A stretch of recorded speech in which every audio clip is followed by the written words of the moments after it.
Every single day, the school beauty would be dragged into the alleyway by me to be roughed up. Yet she never fought back. Simply because I, the local school bully, was forcing her to be my girlfriend. She would rather perish than submit. So I made it a daily routine to hire people to beat her up, planning to continue until she finally nodded in agreement. By the time I finished downloading the memories of this school bully body, Seraphina had already been taking a beating for half an hour. The system suddenly chimed in with a frantic warning. Host, if you don't go save her right now, the original male lead will arrive, and things will be completely beyond saving. Turns out my previous life ended because I slipped and died from an excessive use of tissues, a truly tragic way to go, and miraculously transmigrated into the body of the villainous school bully in a novel. Panic-stricken, I hastily yelled at my bunch of minions to stop. All right, that's enough, stop hitting her! She was staring at me with an incredibly gloomy expression. The system helpfully notified me. Current villain affection level, 90. As it turned out, the girl right in front of me was the ultimate big bad villain of the book. The moment her affection towards me hit 100,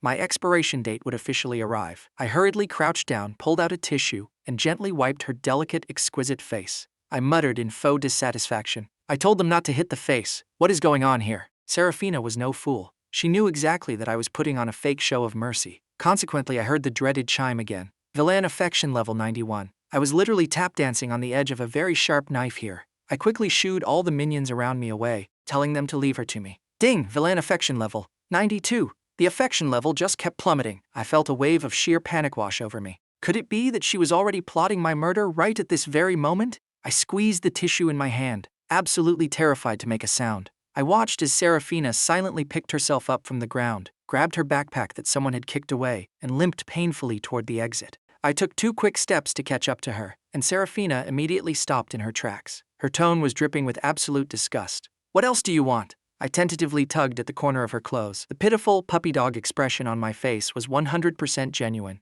I was genuinely terrified of Seraphina. I know I was wrong. Get lost, Seraphina spat, continuing to walk away. But I relentlessly chased right in front of her. Please, just give me a chance to make up for my sins, okay? What's this? Are you switching to a warm and fuzzy emotional manipulation tactic now? Caspian, don't you find yourself utterly disgusting? If you truly want to make amends, then disappear from my sight, preferably forever. Her eyes held an unmasked, burning hatred. Just as I was about to say something else, I spotted a few young guys charging toward us aggressively from a distance. One look and I knew bad news had arrived. The official male lead had entered the chat. Caspian, why are you bullying people again? Naturally, I didn't have a good attitude either. Mind your own business. Villain affection level 95, I gritted my teeth. Hearing this system prompt, I whipped my head around to look at the expressionless Seraphina. Alaric, choking on my aggressive retort, turned completely red in the face. Terrified that I might do something to Seraphina, he immediately shoved himself between the two of us like a dramatic meat shield. I don't know what happened between you and Seraphina, but as long as I'm here, don't even think about hurting her again.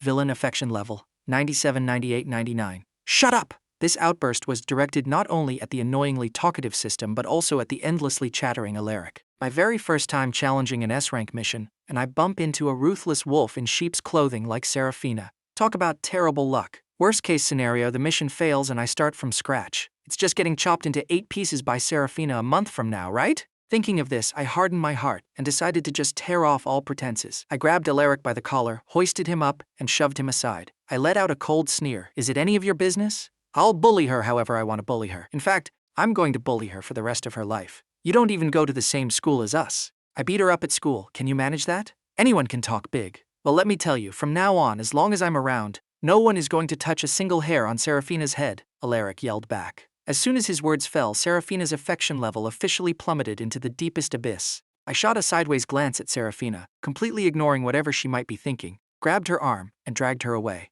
Alaric, panting heavily, blocked our path once more. Tell me, what do you want in order to let Seraphina go? Heh, I'd love to let her go, buddy. But will the system let me go? I put on my best vicious snarl and declared, keep dreaming. Even if I die, I'm dragging her to the grave with me. I roughly shoved Alaric out of the way, and he dramatically flopped onto the pavement with a thud. Seraphina paused her steps, trying to yank her arm out of my grip. I refused to let go, pasting a completely chilling, emotionless smile on my face. I lowered my voice into a menacing whisper. Do you like him? Seraphina's entire body went rigid. My dad's company has a partnership with his family's business. But you know, a tiny little company like his family's? My dad could crush them with a single finger. If you want him to suffer terrible luck because of you, you're more than welcome to refuse to come with me. In that split second, Seraphina looked like she wanted me to spontaneously combust on the spot. Are we walking or what? After getting out of Alaric's line of sight, I called my family's private driver. Seraphina stood there hugging her worn-out backpack. Can I leave now? No, since you clearly don't know what's good for you, and you wouldn't want innocent people to suffer bad luck because of you, right? So you'd better be a good, obedient girl. Caspian,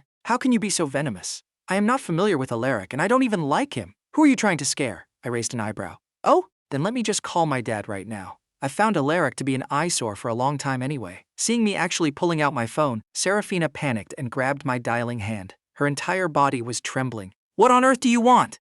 What is so good about me that makes you insist on pestering me? You just like this face of mine, don't you? Suddenly, like a woman possessed, Seraphina raised her hands, wildly trying to claw and ruin her own face. I hurriedly rushed to block her hands. Seraphina violently shoved me away. If I destroy it, will you finally let me go? I frowned deeply. And what if I said I like you as a person? Are you going to commit suicide next? Seraphina stared at me for a good 2 seconds before speaking. If that is what you want. I grabbed her hand with an iron grip. Listen to me. If you dare to commit suicide the moment you die, I will go and torture your mother. Seraphina's mother was her absolute biggest weakness. This single sentence made her legs go so weak she almost dropped to her knees right there. Please, stop this madness. I'm begging you. The driver pulled the car over. My stomach was doing somersaults of guilt, but I kept my face as cold as a frozen block of ice, making sure no one could read my true thoughts. I shoved Seraphina into the back seat and squeezed in right after her. To Jiangcheng Hospital, and call my private doctor over. Seraphina didn't make a single sound for the entire ride. I rubbed my chin, reflecting on the fact that the words I had just spoken were truly the pinnacle of evil.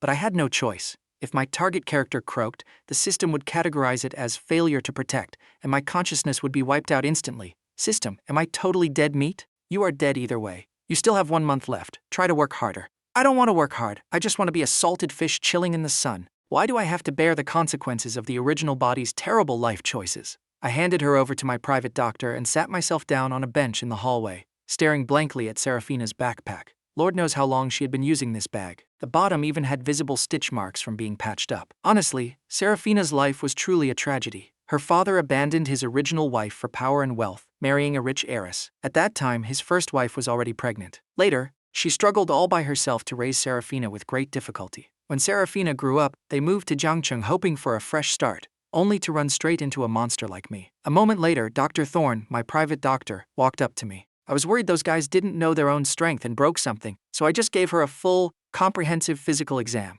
Seeing Dr. Thorne's unusually grave expression, I knew things were bad. She has a ton of injuries on her body, both old and new. She even had broken ribs previously that clearly haven't healed properly. Her constitution is terrible. She's incredibly weak. Whose child is this? Do they not even feed her properly? Her stomach is completely ruined. I listened in utter silence, not daring to make a peep. How did she get all those injuries? Is she your classmate? Thank you, Dr. Thorne. Can I take her away now? I'm hooking her up to an IV drip. The fluids should finish in about an hour. Caspian, I know your family situation has taken a heavy toll on you, but I really hope you don't keep degenerating like this. The college entrance exams are coming up soon. Keep your chin up. I know. The sky outside had already turned pitch black. When I walked into the room carrying some white porridge I bought from outside, Seraphina was half sitting on the hospital bed with an IV in her arm. The wounds on her face and body had been treated, and with bandages plastered over her forehead and the corner of her eye, she looked somewhat comical. I cautiously shuffled over and sat down beside her bed. I finally spoke. I thought about it today. It was my fault. I really know I was wrong. My original intention was just to get you to look at me a bit more, but I genuinely couldn't find a way to sugarcoat all the disgusting things the original host had done. I scratched my head in frustration. Forget it, I give up trying to explain. The doctor said your stomach is in bad shape. Drink some porridge, it's good for your stomach. Seraphina actually laughed. Is this the classic, give a slap, then offer a sweet date routine? Do you seriously expect me to feel grateful to you? I never thought that. Just consider it a sudden, miraculous discovery of my conscience. You have every right to hate me, so just keep hating me. Anyway, I've given up. Given up on what? Seraphina didn't show even a shred of pity just because of my little speech. I won't let anyone hit you ever again. I know you hate me, and I know you want me to disappear forever. But can we maybe negotiate a little deal? I asked, testing the waters. If you truly ever decide to do something to me later on, when the time comes, could you please use a slightly gentler method? I'm really scared of pain. The original book didn't detail the exact process of my death, but just looking at the ending was enough to know how gruesome it was. Seraphina would find sadistic pleasure in torturing me, which would push her completely down the path of no return. This mission was honestly ridiculous. Seraphina turned her head away. I don't understand a word you're saying. I scratched my head. Oh, she doesn't understand? Yeah, right. That's fine. Even though I knew Seraphina was definitely faking it, I still had to commit to the bit. In the end, Seraphina didn't touch a single drop of that porridge. After a nurse removed her IV, she walked straight out of the room. I trailed right behind her. Seeing her heading towards the main road to walk home, I paused and asked, "Where are you going? Let me give you a ride." "No need. I can take the bus back." She dug into her pockets and pulled out 2 wrinkled, crumpled $1 bills. I was about to say something else, but remembering the sheer, unyielding pride deep in Seraphina's bones, I clamped my mouth shut. "I'm coming with you." I stubbornly insisted on sticking by her side. Truth be told, back in the day she had actually harbored a tiny sliver of a good impression of me. Whenever she thought about that fact, Seraphina despised herself from the bottom of her heart. Back when she first transferred to the school, she didn't have a uniform. The clothes on her back had been washed so many times they were practically white, practically radiating the word poverty. Our school was the best high school in Jiangcheng City, naturally filled with the scent of wealthy and powerful elites. She had nothing to show off, and transferring midway meant she was dumped into the absolute worst class. This class was practically the headquarters for all the useless, unstudious rich kids. While those people were discussing her with mocking tones, I was the only one who approached her with a bright smile to strike up a conversation. At the time, she naively thought it was a smile of pure kindness. Little did she know, it was just a trap with ulterior motives. Seraphina stared at me for a long time. "You said you want me to be your girlfriend. And then what? What exactly are you trying to get from me?" The young girl unexpectedly pressed towards me, closing the distance between us. If she had a knife right now, she could easily slice my throat open without a second thought. I rubbed my nose and said with deep concern, "I don't want to get anything from you." Aside from her sickly, frail body and a face that was pretty to look at, she truly possessed absolutely nothing. Seraphina let out a sarcastic chuckle. "So you just want to use me for your own sick entertainment? Save the fake sympathy and these useless routines. You want me to be your girlfriend? Fine, I will." I thought I was hallucinating. Right at that moment, the public bus slowly pulled up to a stop in front of us. Seraphina lifted her foot and stepped onto the bus. I hesitated for a second, then unsurely followed her up, asking in a quiet voice, "Sorry, what did you just say?" Even though asking this broke my bad boy character, I was desperate for a confirmation. Seraphina pulled at the corners of her mouth. "You've already got me. Whatever you want me to do, I'll do it. Are you satisfied now?" Seraphina deliberately sat in a single seat near the front. Since there were no empty seats nearby, I simply decided to stand right next to her. System, isn't this plotline a bit off? Does she actually have affection points for me now? Yes. Villain affection level, 100. Hearing this absolutely despair-inducing answer, I furrowed my brows. Then what is she planning to do? Checking the target's inner thoughts requires 100 points. All my points had been drained just to unlock this S-rank mission. I was practically a beggar right now. What does it feel like to date your sworn enemy? I watched Seraphina as she limped her way toward a dilapidated, rundown apartment building, my heart filled with melancholy. That one sentence from Seraphina had completely derailed the original storyline. This left me feeling completely lost and panicked. Gritting my teeth, I fearlessly charged toward her. "Hey, I was a dead man walking anyway. Didn't you say you'd rather die than be with me? Why the sudden change of heart?" Seraphina shot me an ice-cold glare, didn't say a single word, and kept walking forward. I panicked and tried to salvage the situation. Suddenly, Seraphina shoved me, pinning me hard against a street lamp pole. "What exactly do you want? You said you wanted me to be your girlfriend, and I agreed. What else do you want from me?" "Caspian, I am so utterly sick of you." I frowned, looking down at her, my face reflecting genuine discomfort. Seraphina had never bothered to hide her disgust for me, but seeing this rare, conflicted expression on my face, she suddenly seemed at a loss for what to do. She abruptly released her grip, turning her head to look away. "I just have one wish left. I will compensate you." After dropping that line, she turned and walked away. She didn't want her overworked mother to worry about her anymore. Unfortunately, heaven doesn't always grant our wishes. The moment she walked through the door, she saw her mother sitting under a dim light, working on a cross-stitch. Her mother looked up. "Did you go get into a fight again?" Seraphina pressed her lips together and lowered her eyes. Her mother quickly examined the injuries on her body, her heart aching terribly. But she didn't dare to make any grand promises, only whispering weakly, "What are we going to do about this? Tomorrow, Mom will go talk to your teachers. The college entrance exams are right around the corner. You can't keep going on like this.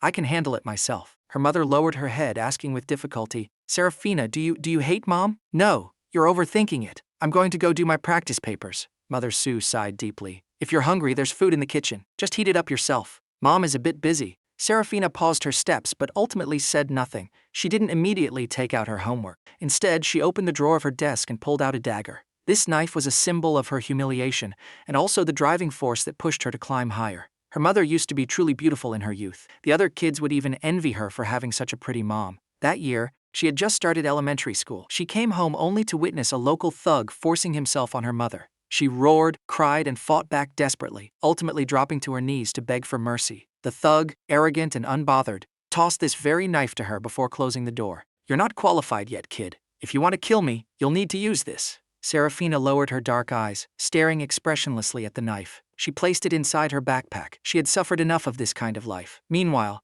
I was comfortably lying on my massive, luxurious bed. Transmigrating as the son of a rich family certainly had its perks. Even though my dad didn't care for me and my mom was out of the picture, I had unlimited funds. Just as I was floating on cloud 9, a blaring warning alarm made me snap upright in an instant. System query reveals: the target's affection level has broken through the lowest limit. A critical plot item has come online. The original storyline has begun to deviate. Host, please be aware. I knew quite a bit about the mission's plotline. As long as something didn't match the original world's settings, the storyline would deviate from the system's script. Basically, new, unscripted events were about to happen. Events that would drastically impact the target's life trajectory. Just a moment ago, I was still thinking there was no turning point, and now the mission target was already stirring up trouble. The system immediately brought up a holographic image. It only showed the appearance of the critical item, an unsheathed dagger. Right above it was a helpful little label, one of the primary tools used to murder you. This item was now officially in play. It seemed my expiration date was being moved up. I pulled at my hair in sheer frustration.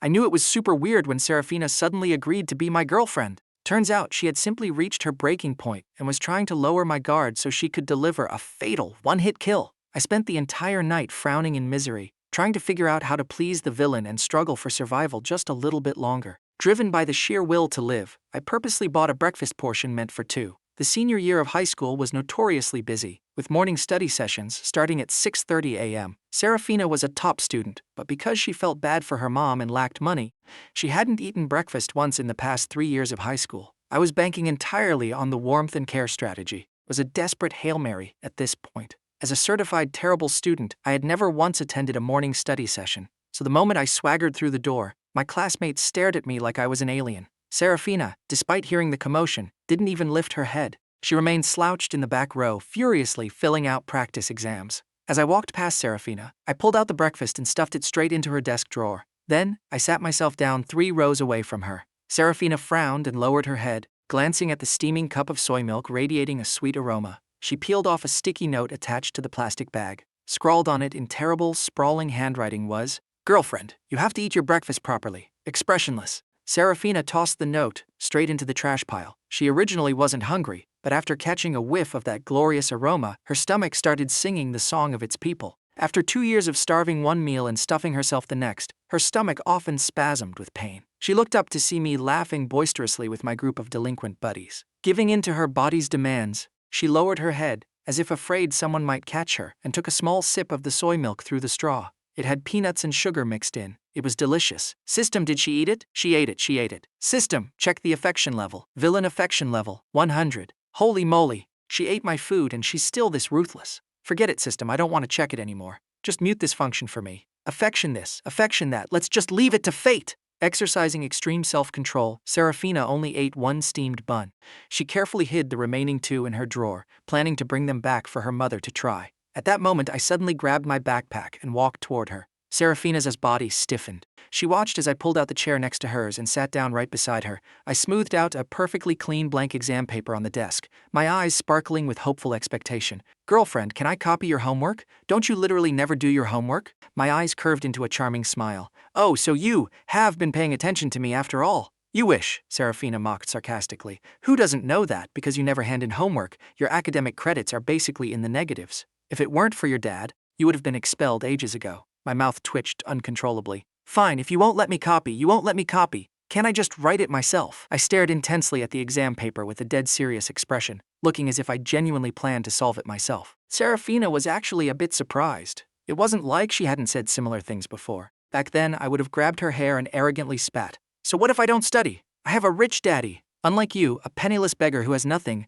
and can only survive by studying like a maniac." I glared at the math paper. Whichever multiple-choice answer looked pleasing to the eye, I filled it in. For the open-ended questions I didn't understand, I just scribbled down a random number. While others took an hour to finish a paper, I painted a masterpiece in exactly 5 minutes. Seraphina frowned deeply. Not a single answer on that paper was correct. I noticed she kept sneaking peeks at my paper, so I raised an eyebrow, looking quite proud of myself. "Well, how's my speed? Pretty fast, right? Honestly, I don't think homework is that hard at all." When the morning study session ended, I pulled out a breakfast set identical to the one I bought for Seraphina and spread it out on my desk. Seraphina had a hard time averting her eyes. A moment later, she saw my hand holding a steamed bun, shoving it right in front of her face. "I can't finish this, help me eat it." Before she could even react or say a word, I stuffed it directly into her mouth. Resting my chin on my hands, I watched Seraphina chew with a completely blank expression. Honestly, if she wasn't a total psycho killer, her personality was actually pretty fun to tease. Seraphina ate quite elegantly. She was supposed to be a really good person, right?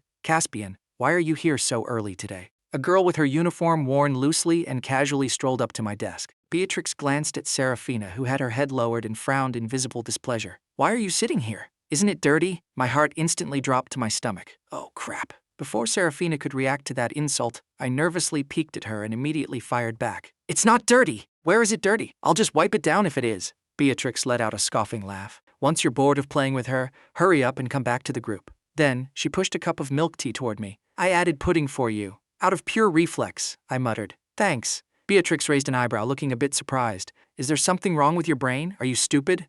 You're the one with something wrong. Cursing at people for no reason. Beatrix didn't bother arguing with me. Come out with me to test drive my new motorcycle. I aggressively shook my head, pushing Beatrix's milk tea back toward her. Lying through my teeth, I said, from now on, I'm going to study hard with my girlfriend. Did you take the wrong meds this morning? Beatrix's patience finally snapped. Stop messing around and hurry up. The teacher will be here soon, and we won't be able to skip class. I'm really not messing around. I am turning over a new leaf. Since my girlfriend is great at studying, I'm going to test into the same university as her. Caspian, stop joking around. Girlfriend? She's nothing more than a plaything, and you know it. Is she even worthy? Weren't you just sending people to corner her yesterday? And today you're playing the good guy? Enough of this, let's go. Listening to her run her mouth like a broken record, my left eyelid twitched furiously. A mocking, sinister smile had already crept onto the corners of Seraphina's mouth. I felt like my head was about to explode. She's not a plaything. I genuinely consider her my girlfriend. I'm dead serious, and I won't be hanging out with you guys anymore.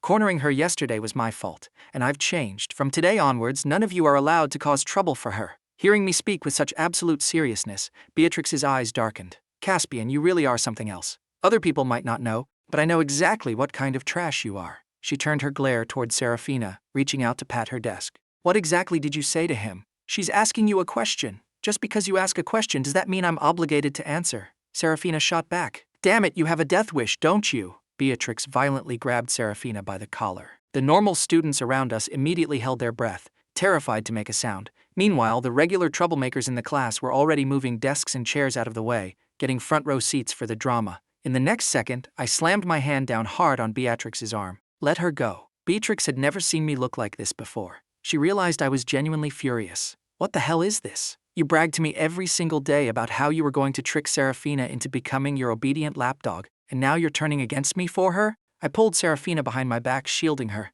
It has nothing to do with her. I did all of this voluntarily. Beatrix's face turned completely black. With a cold sneer, she viciously kicked a desk. Unable to dodge in time, the desk slammed right into my waist. I sucked in a sharp breath of cold air. Beatrix didn't go out to play anymore. She sat down not too far away from me. Boss, you're acting super weird today. The minions who usually followed me around like lost puppies chimed in. You think? I hissed, feeling like my waist was being sawed in half. Through gritted teeth, I told them to get lost. Only after everyone had backed off did I carefully sit down in my chair, clutching my waist. I lifted my uniform shirt, only to find that the area struck by the desk was already blooming with angry red bruises. She hits way too damn hard. Seraphina, who had been watching my every move, saw this scene. Her body involuntarily tensed up. My hand was still gently rubbing my side. Seraphina's expression shifted unpredictably. You deserve it. I felt that if I let my natural personality take over, I'd get into a fist fight with Seraphina right here and now. Why do you even care about this kind of stuff? I shot back, eyes wide. She was going to hit you. It wouldn't be the first time I've been hit by her.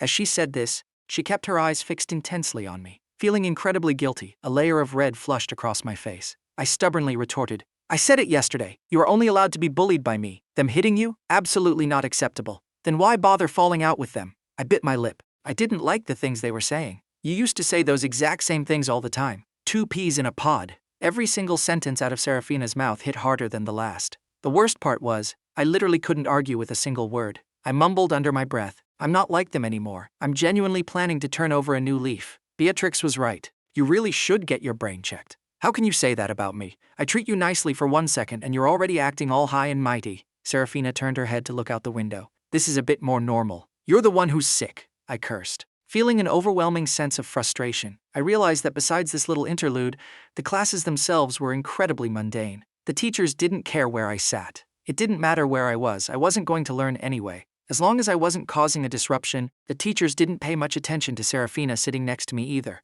Bored out of my mind, I sprawled across the desk, dozing off until a sudden commotion rippled through the classroom. I lifted my heavy eyelids and rubbed my eyes. The school conducted random backpack searches. And for our specific class, the checks were extremely strict. Any contraband, weapons, cell phones, novels, etc., found would result in parents being called in immediately. Back then, I couldn't have cared less. Even if I handed my phone to the teacher, they wouldn't dare confiscate it. As for other stuff, I didn't have any. When the inspection team arrived for their surprise check, I automatically stood up, obediently waiting to be searched. Turning my head, I realized Seraphina hadn't moved an inch. I patted her shoulder. Seraphina still didn't budge. I was a bit confused. Looking closely, her face was completely devoid of color. The teacher had already reached the back rows. I handed my bag over. The teacher rummaged through it briefly, then reached out to grab Seraphina's bag resting on her chair. Before the teacher even fully grasped it, a sharp question rang out. "What is this?" Seraphina remained utterly expressionless. When the homeroom teacher heard the commotion and came over, she was about to explain, but upon seeing the object, she was too stunned to speak. "Why did you bring this to school? What is your name?" Under the teacher's rapid-fire questioning, it suddenly clicked for me. So, this was the plot deviation point. If it were one of us useless, wealthy kids, it would be easy to sweep under the rug. But the person caught with the item was Seraphina. This was a straight-up expulsion offense. Seraphina refused to utter a single word about why she brought it to school. The teacher grew furious. Seeing that Seraphina had only given her name and clammed up, I slammed my hands on the desk and stood up abruptly. "Wait!" I yelled at the inspection teacher. "Is there a problem?" "Yes." I took one look at Seraphina, who seemed either to have given up the struggle or was simply terrified out of her wits, and took a deep breath. She didn't know about it. The knife in her bag. I put it there. Seraphina's head snapped up, staring at me with an incredibly complex expression. "What are you talking about? I had no other choice." If Seraphina got expelled from school right here and now, the challenges I'd face in this mission would become a complete unknown. "Both of you, come with me to the office." I walked side by side with Seraphina. Lowering my voice, I whispered rapidly. "Later, no matter what the teacher asks, just insist you didn't know anything about it. Understand?" "I put it in there myself," Seraphina replied firmly. I was so frustrated I could have died. "Stop talking nonsense! You'll get expelled!" Seraphina stubbornly refused to change her story. I grabbed her uniform, about to say something else, but the teacher noticed our whispering and exploded in anger. "No little tricks in front of me. Speak! What exactly happened?" Terrified that Seraphina would confess, I scrambled to speak before she could, repeating exactly what I said in the classroom. "I put it in there." The teacher wasn't buying it and demanded a motive. "Because I wanted to threaten her." The teacher frowned. My notorious reputation was well known throughout the entire school, but she also knew Seraphina was a student with a strong sense of justice. "Caspian, you've got some nerve. Threatening a classmate? What exactly were you trying to threaten her into doing?" I was temporarily speechless. With a touch of forced embarrassment, I muttered, "I threatened her to be my girlfriend." The teacher didn't bother cross-checking the facts with Seraphina anymore. "That child would never do something like this." The teacher sent Seraphina back to class. Then she proceeded to scream at me in the office, thoroughly chewing me out. She called me the scum of society, a degenerate, utterly shameless. My father was immediately summoned to the school. Without a word, he slapped me so hard across the face that half of it swelled up instantly. "Bullying classmates, and you dare to pull a knife. Today, I have to bail you out of school. Tomorrow, am I going to have to bail you out of jail? I've spoiled you too much. I've let you become completely lawless." I spat out a mouthful of blood.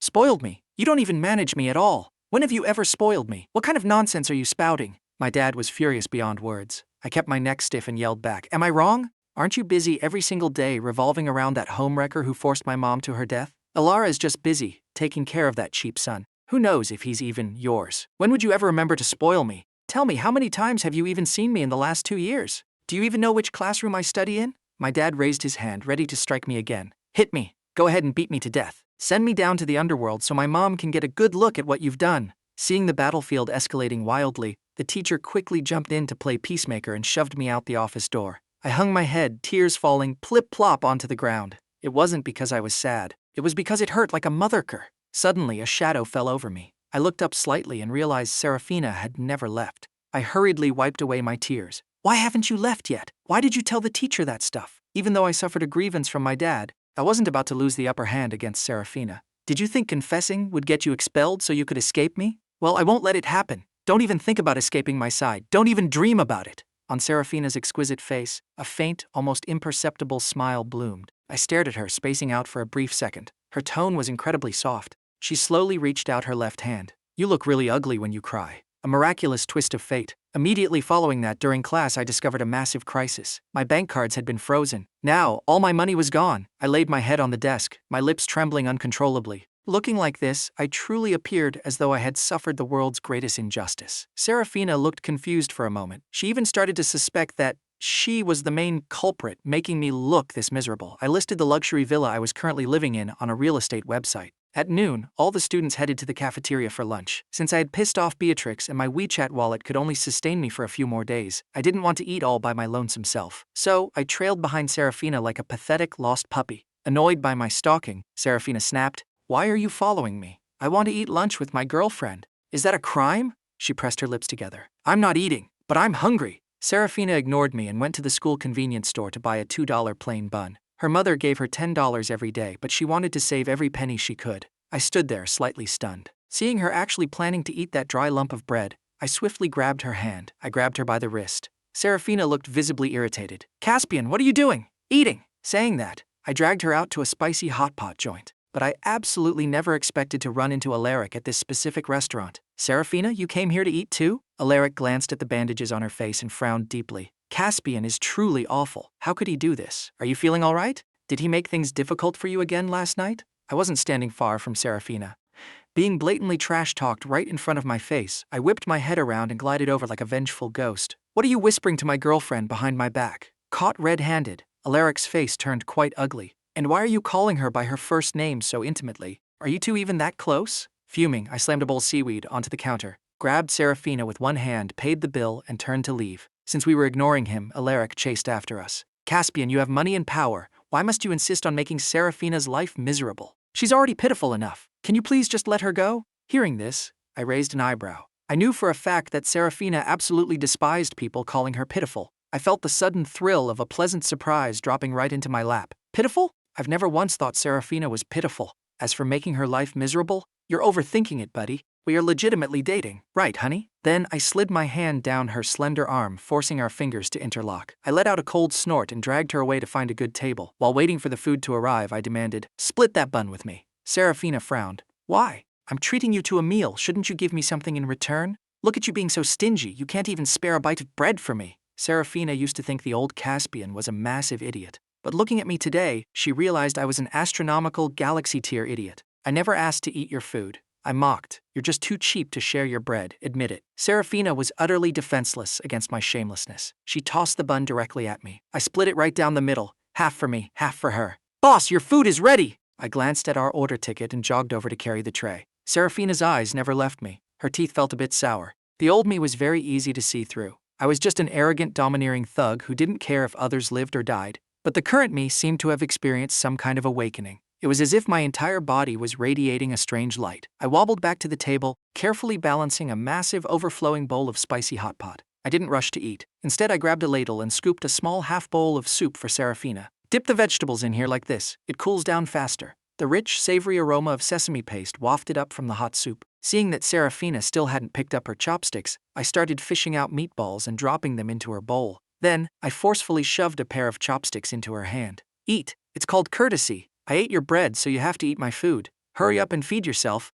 We have afternoon classes after this." Seraphina's hand trembled slightly as she held the chopsticks. "Caspian, you don't have to be this nice to me. No matter how nice you are to me, I will never like you." She fully expected me to flip my lid upon hearing this. Instead, I merely paused for a second, then flashed a brilliant smile at her. "It's fine, I'll just work harder. Earlier you said you wouldn't be my girlfriend, and now look you are." Over $30 for a massive bowl of food. Seraphina ate until she was absolutely stuffed. After eating, I wiped my mouth. "We still have 30 minutes. Let's head back to school." Seraphina gave a heavy nod. As we walked past Alaric's table, he suddenly reached out and grabbed Seraphina's arm. Before my fur could even bristle, he let go. But I still couldn't tolerate even a tiny bit of this. Flirting with my girlfriend right in front of my face? Unacceptable. If you look at it from a reader's perspective, Alaric is the shining beacon of justice. But from my perspective, he's a complete idiot. You're not even going to end up with Seraphina anyway, so what the hell are you chatting her up for? My scolding made Alaric's face cycle rapidly between red and white. "What are you implying?" I laughed out of sheer anger, grabbing my girlfriend's hand right in front of me. "And you think you're in the right? Girlfriend? Everyone knows you forced her." Heh, I was truly baffled by this guy. Why does he keep bringing up this ancient history? It makes me look like an actual villain. Seraphina literally said herself she wanted to be my girlfriend, okay? Furious, I grabbed a chair next to me and roared, "Are you tired of living, punk?" Seeing my aggressive stance, the surreal feeling Seraphina had been experiencing slowly began to fade. replaced by reality. Seeing that the restaurant owner was alarmed and the other students were all staring at us, Seraphina grabbed my arm. Her voice carried a pleading tone. "Let's not cause trouble, okay?" Hearing this, my body froze. I immediately set the chair back down and nodded vigorously. "Okay, no trouble, let's go." The moment we stepped outside, Seraphina released her grip. Trailing behind her, my heart was pounding like a drum. Who could resist this? Before, Seraphina always spoke to me in sarcastic, passive-aggressive tones. Who knew that when she actually spoke normally, it would be this effective? Seraphina walked down the street with a complex expression. Just now, when Alaric grabbed her arm, he had secretly slipped a small note into her hand. Thank goodness I didn't see it, otherwise that restaurant would have been reduced to rubble today. Sitting behind Seraphina, my occasional snores echoing in the classroom reminded her of a small stray cat she had raised as a child. She felt like she was going a bit crazy. Right around dismissal time, I groggily woke up from my nap. Stretching lazily, I was instantly caught by the physics teacher. "Caspian, stand up and explain this problem to the class." I stumbled to my feet, stuttering, staring down at my textbook that was literally soaked in my own drool. The physics teacher gave me a knew-it look. "If you can't explain it, just keep standing." I scratched my head and slumped my shoulders in defeat. Beatrix seemed to be an expert at kicking people while they were down. She turned around and let out a mocking laugh. Originally, I shared a desk with Beatrix. I only moved over here to suck up to Seraphina. Now that our relationship was shattered, I was basically an orphan in this classroom. To make matters worse, Seraphina was giving me the cold shoulder. I stared blankly out the window. Seraphina looked at me, let out a soft sigh, lowered her eyes, and asked, "Girlfriend, what are we eating for dinner?" "I don't want to eat." I knew she'd say something like that. "I want to eat." "You're my girlfriend, you have to accompany me." My bank cards were frozen. My private driver was reassigned. I was reduced to taking the public bus by myself. I was also getting ready to sell my house. After the real estate agent took a look, they connected me with several potential buyers. If the paperwork went through quickly, today would be my last day of joyous life in the Grand Villa. I was definitely reluctant to let it go, but I absolutely refused to bow my head to my old man. The villa sold for $3 million. The buyer happened to be the Xiao family's arch-nemesis. Without a second thought, I signed the contract. I knew my dad would definitely buy the villa back. How could he stand people gossiping that his son was so broke he had to sell his house? With the cash in hand, I rented an apartment right near Seraphina. In fact, it was in the exact same building. But I didn't dare tell her, terrified that a single wrong move would cause my mission to fail. Every day, I stealthily brought Seraphina breakfast and dragged her out for 3 meals a day, never missing a single one. Seraphina submitted meekly, never uttering a word of complaint, though her attitude towards me did soften quite a bit. While we were eating at a small diner, I casually tested the waters. "Which university are you planning to apply to?" Seraphina was set on Jiangcheng University because she didn't want to be too far from her mother. Sure enough, she honestly replied, "Jiangyu, and what major?" "Computer science, probably." I violently flinched. That absolutely cannot happen, because the male lead was also going to study computer science. They would end up as classmates. The male lead's god-tier grades would crush Seraphina in seconds, which was a critical trigger point for her villainous descent. "How about considering medicine?" I suggested casually. Seraphina frowned. She hated having her choices questioned, but I pretended not to notice. "Medicine is great. High employment rate, high salary, and it's a very strong technical skill. They're needed everywhere. Most importantly, saving lives and helping the injured is a noble cause. Maybe it could help her shed the villain title and transform into a good person." "Not interested. I'm full." She had seen through me ages ago. I kept dragging her out to eat simply because I took pity on her. Seraphina was grateful, but she knew perfectly well that all of this would eventually turn into a cruel joke. Seraphina had already made up her mind. The moment I tore off my mask, she would murder me without a shred of hesitation. Since she was a child, she had felt destined to become a butcher. Saving lives? Yeah, right. Instead of worrying about me, you should worry about your own grades. Thanks for the meal. Hearing Seraphina's words, a light bulb went off in my head. I suddenly had a brilliant idea. "You're right, my grades are terrible. How about this? From now on, I pay for your meals and you tutor me." Seraphina gave me a long, serious look. There was less than half a month left until the college entrance exams. "It's useless." "How do you know it's useless if we don't try?" "I'm actually really smart." "Smart?" she scoffed. "You scored dead last every single time." I frowned, refusing to speak. Surprisingly, Seraphina actually hesitated because of my expression. Because of my relentless feeding schedule over the past while, her life had indeed become much more comfortable. Her mother had heard she made a friend at school and was incredibly happy about it. 2 hours during the evening study session then, she finally relented. The moment she gave in, a massive grin spread across my face. "You promised! No backing out now!" A very strange, inexplicable feeling bloomed in Seraphina's chest. She stared directly into my eyes as if trying to peer straight through into my soul. You're completely different from before. My scalp instantly went numb with panic, but recovering a second later, I lifted my chin arrogantly. Of course I am. Who knows, maybe after graduation we'll never see each other again. I'm just using this short time to make up for things. To make your conscience feel better? I didn't know how to keep acting. I hung my head, looking utterly wronged. If that's what you want to think, I can't stop you. I'm leaving. Feeling slightly panicked, I haphazardly shoved a few bites of food into my mouth and sprinted out of the diner. During this entire period, I hadn't reconciled with my old group of delinquent friends. Beatrix finally lost her patience. Seeing me sticking to Seraphina with tender affection once again, she snapped as she walked past me. To her utter shock, she saw me actually studying. Is this really necessary? Caspian, you're literally just picking up a chick. Do you seriously think you're a good student now? I lifted my head, expressionless. None of your business. Beatrix let out a harsh laugh. I heard your dad kicked you out of the house, right? Why did you sell your house? Is it none of my business? With the way you throw money around, is the cash from one house going to last you? Want to come beg me for a favor? I can put in a good word with your dad. It's infinitely better than hanging around with his poverty-stricken ghost.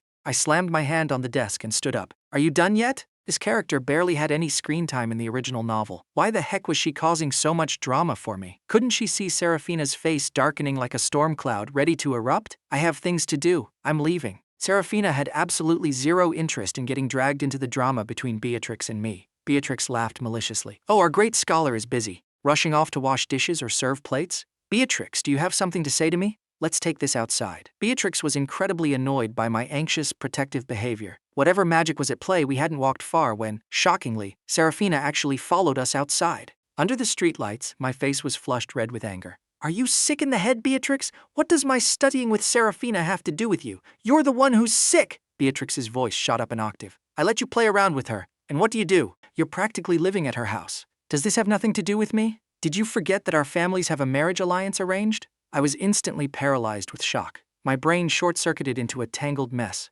Frantically querying the system yielded absolutely zero results. Do you know what you look like right now? You look like a premium-tier simp. A stalker. Seraphina doesn't even know you rented the apartment right beneath hers. I watch you sneak around behind her every single day like a thief. It's pathetic, honestly. I was so infuriated by her words. Before the motherfucker could even leave my lips, I felt the blood drain from my face. Not far away, Seraphina was staring at me like a ghost. Her expression was an indescribable mix of emotions. Caspian, you really are a piece of work. I spent the entire night agonizing over what went wrong, tossing and turning in bed, sighing heavily. When I heard a noise outside my door, I jumped as if I'd been electrocuted. I sat up straight. Peeking through the peephole, my heart sank. In the middle of the night, Seraphina had shown up at my door. Anxiously, I scanned the room, tightly gripped a mop handle, and slowly opened the door. The first thing that filled my vision was Seraphina's breathtakingly beautiful face. I spaced out for a second. You really moved in here. Her voice was dripping with heavy sarcasm. I ran out of money. The rent here is cheap. Tutoring session. Seraphina squeezed her way into the apartment. The room was exceptionally shabby. I heard her talking as if to herself. We didn't get the full 2 hours of tutoring during evening study today. Since you want to work hard, finish your homework first. I hesitated. Was she really just here to tutor me? At that moment, Seraphina finally realized that a late-night visit to a boy's apartment was probably highly inappropriate. Forget it. I came at a bad time. I'll tutor you tomorrow morning during early study. I raised an eyebrow. I knew the tutoring was just an excuse. She just came to verify if what Beatrix said was true. I can explain what happened today. No need to explain. I understand perfectly. I'm really not stalking you. I just rented the place downstairs. No, I found that the more I explained, the worse it sounded. I decided to just embrace the chaos. I just wanted to be closer to you. Caspian. Seraphina's voice turned freezing cold. In the next second, she violently shoved me down onto the sofa. Looking down at me with mocking eyes, she sneered, Two-timing? Having a foot in 2 boats? This kind of thing makes me absolutely sick. Thank you for treating me well these past 2 days. But from now on, it's unnecessary. I didn't. I swear I had no idea about the arranged marriage thing. I like you. I want to be with you. Give me a reason then. You must have a reason for liking me, right? Is it because you think I have no money and no power, so I'm easy to play with? After all, you have Beatrix to cover for you. I swallowed hard, utterly speechless. I don't care what your schemes are. Since you live here now, you better behave yourself. Do not go near my mother. Otherwise, with that threat hanging in the air, Seraphina turned and left. Since the final veil had been torn away, I seemed to grow much bolder. Early the next morning, I stood downstairs waiting with breakfast in hand. As soon as Seraphina walked out, she saw me standing there. What are you doing? Waiting for you. Since you've already busted me, can I walk upstairs with you from now on? Seraphina went downstairs and pulled out her broken-down bicycle. With practiced ease, I hopped onto the back rack of the bike. Let's go. Have you completely lost all sense of shame? I haven't done anything wrong. Didn't you say you were going to tutor me during morning study? Hurry up! If you're late again, everyone's going to see you bringing me to school. The moment Seraphina straddled the bike, I wrapped my arms around her waist. I could feel the slender curve of the girl's body. The sudden warmth around her waist made Seraphina's face burn, though she didn't quite understand why she was reacting this way. When we arrived at school, in a corner where no one could see, she kicked me off. I'm going to park the bike. You go wait for me in the classroom. I curled my lip. I didn't get why she had to be so secretive about it. Who in the school didn't already know what was going on between us? Fine. Remember to eat your breakfast. I'm leaving. Seraphina swayed slightly, pursing her lips and giving a stiff nod. I sighed deeply. The deadline was getting closer and closer. I still couldn't figure out if Seraphina genuinely treated me well or not. System, please check Seraphina's affection level. Villain affection level 70. I paused in my tracks, caught between shock and misery. Although her affection was increasing, it was moving at a glacial pace. Just leave this function on from now on. I stopped at the school gate. A moment later, I saw Seraphina walking over after parking her bike. The moment her eyes landed on me, they lit up. Villain affection level 71. The smile on my face instantly morphed into a grimace of pain. What kind of sensitive psycho was she? Your face looks terrible. Are you feeling sick? I was just thinking, we haven't been spending that much time together lately. I don't want to be away from you for too long. Villain affection level 72. Forget it, I'm leaving right now. As I turned to go, I heard Seraphina's cold, clear voice ring out. If you want to stay with me, then let's go together. I regretted turning the notification sound back on. My mood was practically a roller coaster. I had absolutely no idea what was going on inside her head. It was the very first time the class saw us walk in together. The room erupted in gasps and whispers. Whoa, what's going on here? Has our great school beauty finally submitted? Stop talking nonsense! I was terrified that comment would tank Seraphina's affection level again. But to my surprise, the system didn't chime, and Seraphina showed no reaction. Testing the waters and playing my character, I loudly announced, "What school beauty? You should be calling her boss's lady." Many people in the class burst into laughter. And then, in my mind, ding, oh crap. Villain affection level 68. I looked at her in astonishment. Seraphina pulled an exam paper from her bag. Did you finish your homework last night? I was about to speak when I saw her frown. You never planned on studying seriously, did you? I did. I swear I did. Here, look. I hurriedly pulled out my paper. This was the masterpiece I had painstakingly cobbled together last night using my phone. You actually did this? Seraphina was genuinely surprised. Aside from my chicken scratch handwriting, the accuracy of this paper was surprisingly high. I told you I wasn't stupid. She pulled out a slightly worn notebook. These are the key knowledge points I've organized. If there's anything you don't understand, ask me. I solemnly opened the notebook. Your handwriting is so beautiful. It's just that yours is too ugly. The corners of my mouth twitched. She's really getting bolder, isn't she? If it weren't for that 68 affection level hanging over my head to any outsider, we looked exactly like an intimately close, bickering couple. Should I buy a calligraphy practice book to improve my handwriting? You definitely should. Otherwise, your messy exam paper will cost you points. She paused. Never mind. Even if you bomb the exams, your family will just buy your way into a good university anyway. No, they won't. You don't know the whole story. I took a deep breath. I really didn't want to play the pity card, but I had to close the massive class gap between us. My dad cheated on my mom a long time ago. I have a half-brother who is only 3 months younger than me. They abandoned me a long time ago. I lowered my eyes, masking them in manufactured gloom. Barely a few months after my mom died, my dad moved his mistress and that bastard brother into the house. The three of them are a happy little family. There's no place for me. I hate rich people too. As I listened to the affection points, ding ding ding, their way up, I kept talking. I acted out before, just because I wanted my dad to pay a little more attention to me. But it didn't work. He just hated me more and more, and I don't want to suck up to him anymore. After all, he's the reason I don't have a mother. I forcefully willed my eyes to turn red, letting a single tear hang precariously on my eyelashes. Seraphina's heart trembled violently. Villain affection level 61. Every word I said struck a chord deep within Seraphina's heart. However, she still coldly spat out 2 words. You deserved it. Seraphina was truly a master of the sharp tongue. She was clearly feeling bad for me, yet she still felt the need to insult me. Just as I thought this heartless girl was going to keep up her icy facade, she spoke again. Actually, it doesn't matter. People live for themselves. There is no need to chase after the favor of others. Your father, he doesn't deserve it. Joy blossomed in my heart. Looking at the book, Seraphina dove back into the ocean of knowledge. But after a while, she noticed she hadn't heard the sound of me turning a page. Turning her head, she found me sleeping soundly with my eyes closed. She felt a pang of regret. She could feel her hatred towards me slowly dissipating. She tried to remind herself of all the terrible things I had done, but it was utterly useless. She felt that I was just like her. Because we both lacked love, we acted in ways others found incomprehensible. I told you to read the book, not to sleep. I'm not sleeping. I swear I'm not. My head instantly drooped down, and I propped up my forehead, looking miserable and sighing heavily. Meanwhile, in a place no one else noticed, the corners of Seraphina's mouth curled up slightly. Woken up time and time again until the long break arrived, I just collapsed on the desk and slept like the dead. During this period, I was completely unaware that Beatrix had called Seraphina out of the classroom. When the bell rang for the next class, I finally realized she was gone. Beatrix returned with a triumphant, arrogant smirk on her face, shooting me a provocative glare. Seraphina won't be coming back anytime soon. I checked my watch anxiously. 10 minutes passed and Seraphina still hadn't returned. From a distance, I caught snippets of conversation from a group of giggling girls. I heard Seraphina, I heard rooftop, and I heard stupid as hell. In that instant, a string snapped in my brain. Fury surged through me. My carefully guarded villain, how dare these people mess with her today? I swallowed hard and stood up. Teacher, I need to use the restroom. The literature teacher had given up on me ages ago and simply nodded in agreement. The moment I stepped out the door, I sprinted frantically toward the rooftop. Taking a deep breath, I pushed the door open with trembling hands. The first thing I saw was Seraphina, covered in dust and dirt. Her school uniform was torn, and there were scrape marks across her face. Hearing the door open, she turned her head, looking a bit confused. Seraphina's hands pulled at her ruined uniform. Her back was covered in whip marks, raw and terrifying to look at.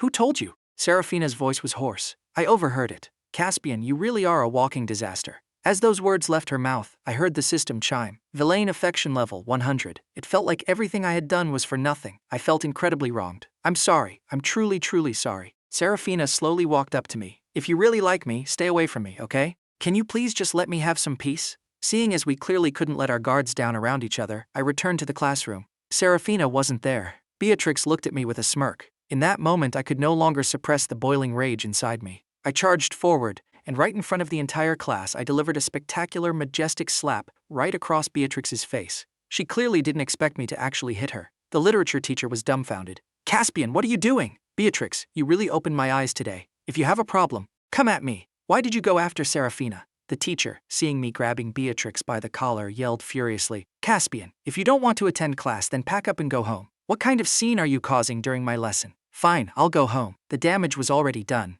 and I didn't want to try and salvage anything anymore. Given Seraphina's personality, she probably hated my guts to the core right now. Walking back home, I suddenly felt deeply heartbroken. I had almost forgotten why I was executing this mission in the first place. The system forbids task executors from bringing their real-world emotions into the game. The moment I transmigrated, my memories of reality vanished. Just as I reached the downstairs of my apartment building, I saw Seraphina. Our eyes met. Seraphina coldly turned her head away, remaining silent. I'm sorry. I stood rooted to the spot. As we brushed past each other, I said, go back to school. I can guarantee they won't bully you again. For all the harm and trouble I've caused you before. I sincerely apologize. I know it's useless, but I still had to say it. I swallowed hard, turned around, and offered a sad smile. Actually, never mind. My words stopped abruptly. I rubbed my head and took large strides upstairs. Seraphina looked a bit lost. It should be school hours right now. Why was he out here? But the moment the question popped into her head, she already had the answer. Didn't he skip class every single day before? What's new? Seraphina let out a cold scoff. I slept the day away in my apartment until the door was pounded so loud it sounded like thunder. I hesitated for a moment before opening the door. Standing there was my dad and his mistress, Alara. My expression instantly turned icy. Caspian, you've grown some serious nerve.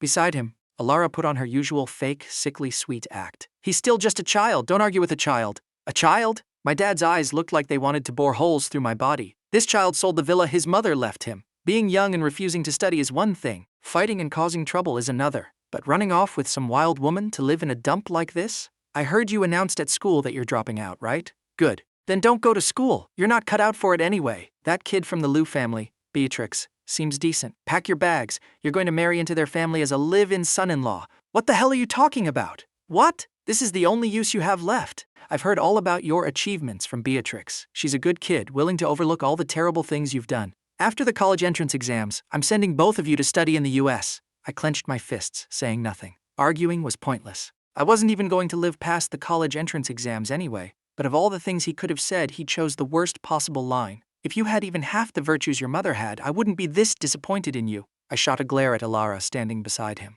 You have the absolute nerve to mention my mother to me. All the grievances I had swallowed exploded in that moment. My entire body shook as I pointed at the woman behind him. My mom was amazing, but she still couldn't defeat you two cheating, adulterous scumbags. Slap! My dad delivered a vicious slap across my face. Caspian, your mother died of an illness. If I hear you spout that nonsense one more time, don't blame me for being merciless. An illness? I genuinely wondered if this man had repeated that lie so many times he actually believed it himself. My mom was driven to her death by you. You coveted her money, played with her feelings, kept a mistress behind her back, and used my mom's money to raise that wild bastard. My mom didn't die of an illness. She was forced by you to jump off a building and commit suicide. Caspian, do you have a death wish? My dad's jaw clenched so hard his teeth trembled. He violently grabbed me by the collar. What are you doing? Right at that moment, Seraphina's cold, clear voice echoed in the hallway. She stood at the doorway, her eyes devoid of any warmth. There are many elderly people in this building who are napping right now. Also, he is a miser protected by law. If you have something to say it properly. Keep your hands to yourself. Be careful, or someone might report you to the police for assault. Beside him, Alara started her fake peacemaking routine again. Forget it. Caspian is just a kid. Let's not stoop to his level. He's still young. I don't care what you're thinking. If you still want to acknowledge me as your father, you'd better start behaving yourself. With that final threat, they left. I took a deep breath, offering a helpless, bitter smile. If I didn't have to follow the original plot to avoid unpredictable deviations, I wouldn't have bothered entertaining those two lunatics for a second. I touched my cheek. It genuinely hurt like hell. I smiled bitterly and was about to close the door when I noticed Seraphina was still standing there. Are you not going back to school? Seraphina stood just 3 steps away, her dark eyes seemingly analyzing my thoughts. I nodded. So you can go to school with peace of mind. Not seeing me there should make you very happy, right? Just because of this, I don't want to see Beatrix either. If there's nothing else, I'm going back to rest. As I said that, I moved to close the door. She furrowed her brows deeply, looking as if she wanted to say something. After a long pause, her voice softened significantly. Does your dad always pressure you like this? Does it hurt? I touched my face and shook my head. It's nothing I can't handle. Seraphina's words genuinely shocked the daylights out of me. Anyway, it's the revision period now. The teachers have taught everything they need to. Staying home to review is fine. Seraphina pursed her lips, looking at me with a complicated gaze. I can help tutor you. If your dad abandons you with your current grades, it'll be incredibly hard to get into any college. Don't overthink it. I can see you genuinely want to turn over a new leaf. If I just ignore you now, who knows how low you'll sink. This plot development was completely blowing my mind. Are you serious? A flash of inspiration struck me. The system hadn't announced an increase in affection, but Seraphina's attitude was clearly softening. But my eager question made her expression instantly turn cold again. Forget it. Pretend I didn't say anything. No, you can't do that. I grabbed her arm tightly. Tutoring is great. Let's start tutoring right now. Wait here, I'll go get my textbooks. System, how exactly do you define this affection level? Is it the villain's internal disgust meter? Does Seraphina look like she's disgusted by me right now? Have you forgotten? Host? In the original book, Seraphina also treated the original host nicely for a time. Hearing this, my scalp exploded with fear. Seraphina had already come downstairs, looking somewhat surprised to see me. Why are you still standing here? Waiting for you. Honestly, there were many moments where I completely forgot that I was destined to be murdered by her.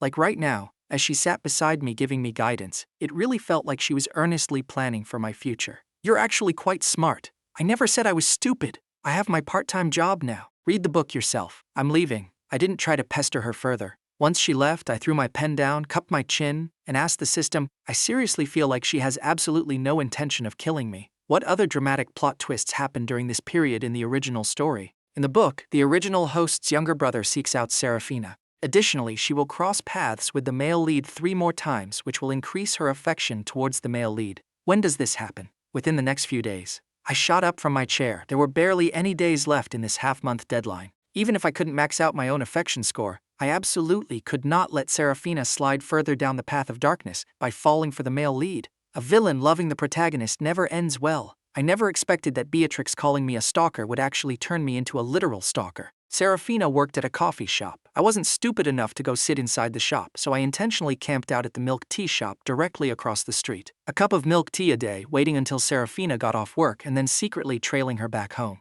After a few days, I became quite chummy with the staff at the milk tea shop. Some even teased me. If you like the girl, just go for it. You're so handsome, she'll definitely fall for you. Once Seraphina's shift ended, I quickly fell into step, maintaining a strict 10-pace distance behind her. I had it all planned out. If I got caught, I'd just claim I was out grabbing milk tea. Nothing to do with her. Seraphina walked casually, a faint smile on her lips. Approaching an alley, she slipped inside when no one was looking. I had my head down for a second, and when I looked up, she was gone. Panicking, I sprinted forward, looking around wildly. Where did she go? Hey, did you finish the practice papers I gave you? I whipped around to find Seraphina leaning casually against the alley wall. Why are you stalking me every day? That one sentence shattered all my defenses. The lies I had prepared died in my throat. Accepting my fate, I asked, how did you find out?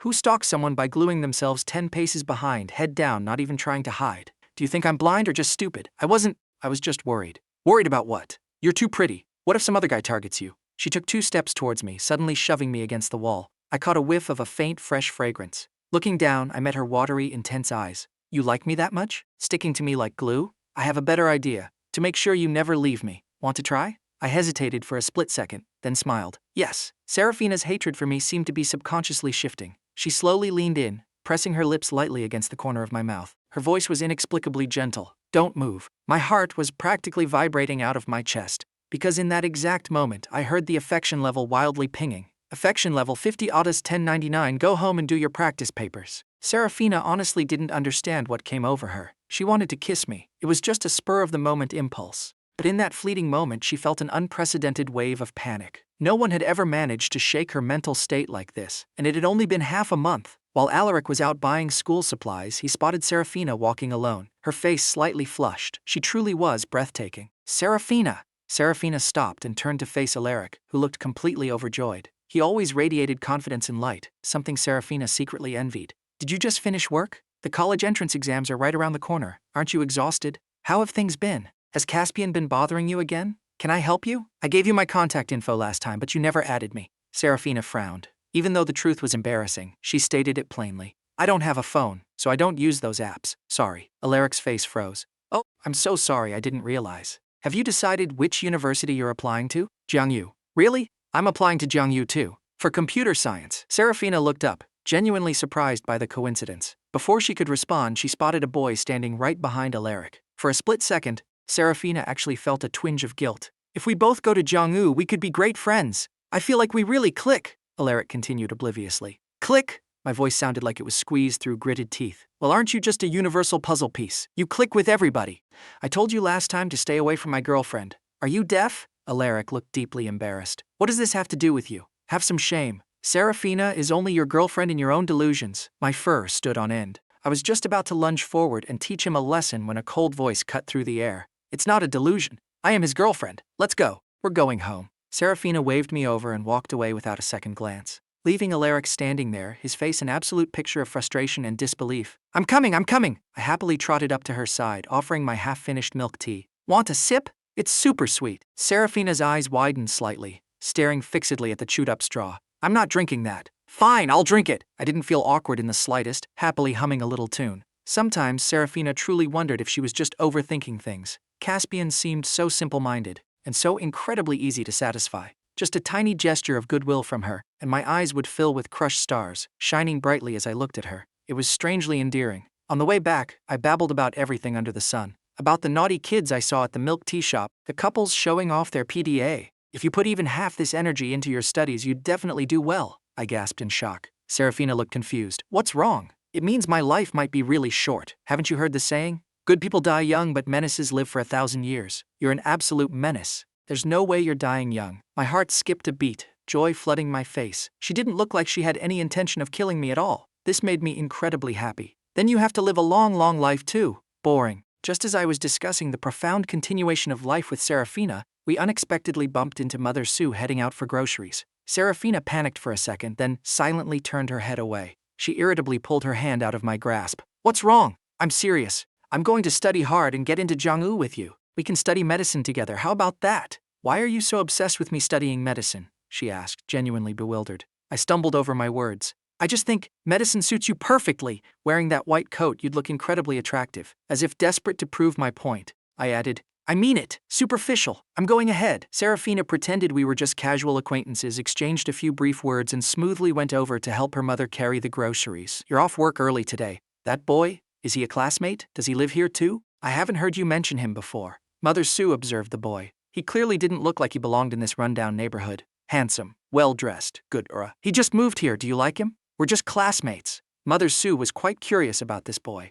She didn't expect to run into him again the very next day. I was awkwardly carrying breakfast upstairs, feeling incredibly anxious. It's you. Why aren't you at school? I made a mistake at school, Auntie. Is Seraphina home? Yes, she is. Mother Sue figured this boy probably liked her daughter. Can I go ask her to help me with my studies? I won't let her do it for free. My grades are terrible, and hers are amazing. Classmates shouldn't talk about paying for favors. We haven't had any friends visit in years. I'm just happy she has someone to talk to. Mother Sue paused before adding, actually our Seraphina is a very good girl. I know she's not just good, she's outstanding. Thank you, Auntie. I'll go find her now. Hearing the doorbell, Seraphina initially thought her mother had forgotten something. Opening the door and seeing me standing there, she was momentarily stunned. Why are you here? Brought you food, she frowned, but still reached out to take it. Truth be told, she had already eaten. There were still uncleared dishes on the table. She instinctively shifted to block my view. Seeing me craning my neck to peek inside, flashing a goofy smile, she felt a pang. I just saw your mom. Seraphina's eyes darkened instantly. Did you say anything to her?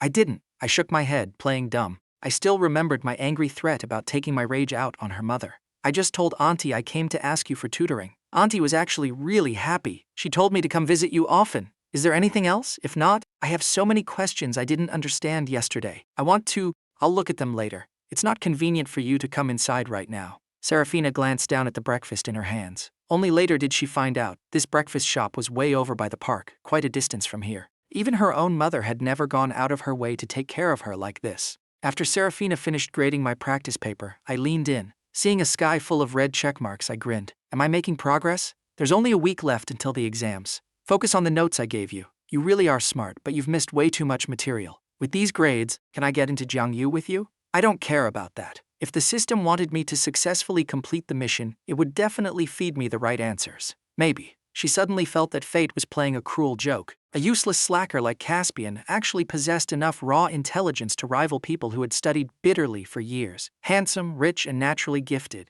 A boy like this would never lack admirers no matter where he went. So why on earth was he clinging specifically to her? She had nothing but this face. He always said he just liked her looks, but in reality, there were plenty of rich girls who were far more refined and knew how to dress up. Seraphina absolutely hated this feeling. The feeling of not being able to read him, yet desperately wanting to. That's great! I propped my face on my hands, beaming. I'm going to be with you for the rest of my life! At the words rest of my life, Seraphina's heart trembled. She lowered her head gloomily. Today, surprisingly, she didn't throw out a sarcastic insult. Instead, she muttered softly, Don't say things like that. I'm serious! Truer than gold! Besides, you like me, right? I felt like I was dancing on the edge of danger, but I wasn't panicked at all. Seraphina was starved for affection. The root cause for many villains was simply a severe lack of love, except for the pure psychopaths, of course. You admitted I was your girlfriend in front of Alaric. I was right, wasn't I? I never know what's going on in that head of yours all day. I already said I wouldn't like you. I'm just repaying a debt of gratitude. You treat me well, so I treat you well. So if I like you, doesn't that mean you have to like me even more?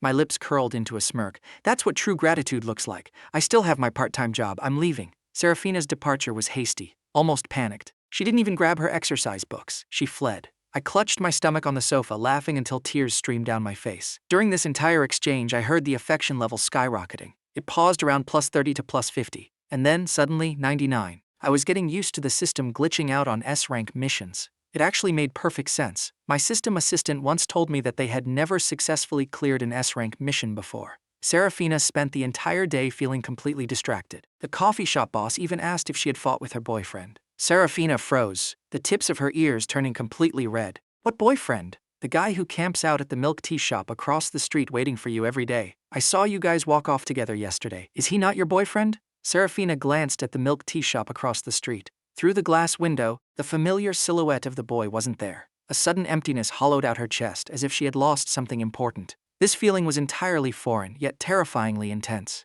No, he's not. Seraphina desperately tried to shake all these thoughts out of her head, but heaven doesn't always cooperate. The very first customer Seraphina served that morning was draped head to toe in designer brands, radiating arrogance. One look and she knew this guy was here to cause trouble. I am Seraphina, how may I help you? So it's you. The man's eyes dripped with visible disdain. First time meeting. I am Caspian's younger brother Darius. My purpose today is very simple. He pulled a bank card out of his pocket. Leave my brother, leave Jiangcheng. Seraphina felt a strange sense of déjà vu. It felt exactly like a scene from some cheesy 8 p.m. soap opera, where the evil mother throws money in the heroine's face demanding she leave her son. Seraphina used to think these scenarios could never happen in real life. Well, look at her now. Heh, so you're the son of the homewrecker. A pleasure to meet you. Darius's face instantly plummeted into a scowl. You've got some nerve. Do you have any idea what the consequences are for speaking to me like that? I don't know, and I haven't thought about it. If you're not going to order anything, please leave. Don't disturb the other customers. Darius pivoted smoothly, staring at her contemptuously.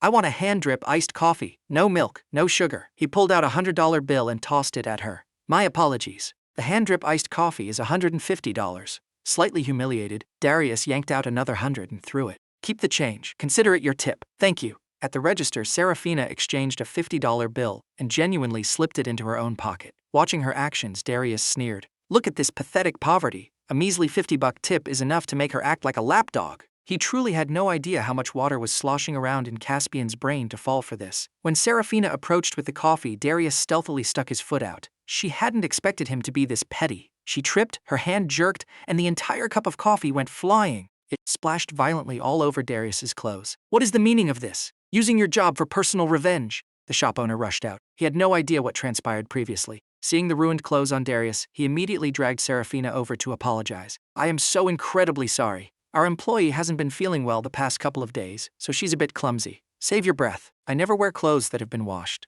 This suit was imported from Italy. I'll give you a 20% discount. Pay me $8,000. Are you here to extort us? The owner recognized it was a high-end brand but didn't expect it to be that expensive. Seraphina looked up, completely baffled by the absurdity. His method of picking a fight was painfully childish. Just as Seraphina was about to speak, I violently shoved Alaric out of the doorway. I practically tumbled into the shop, rushing straight to her side. What did you just say to him? I shielded Seraphina completely behind me. Darius, who gave you permission to come here? Darius's arrogant, difficult demeanor vanished without a trace, instantly replaced by the facade of a perfect, loving brother. Caspian, you haven't been home in so long. Mom and Dad asked me to come find you. I am not discussing that with you. What did you just say to her? It's none of your business. This was my mistake, Seraphina interjected softly. The clothes just need to be washed. Making her pay $8,000? Isn't that just bullying? The owner, who genuinely liked Seraphina because she was a hard worker, couldn't help but defend her. $8,000? I immediately blew my top. Why don't you just go rob a bank?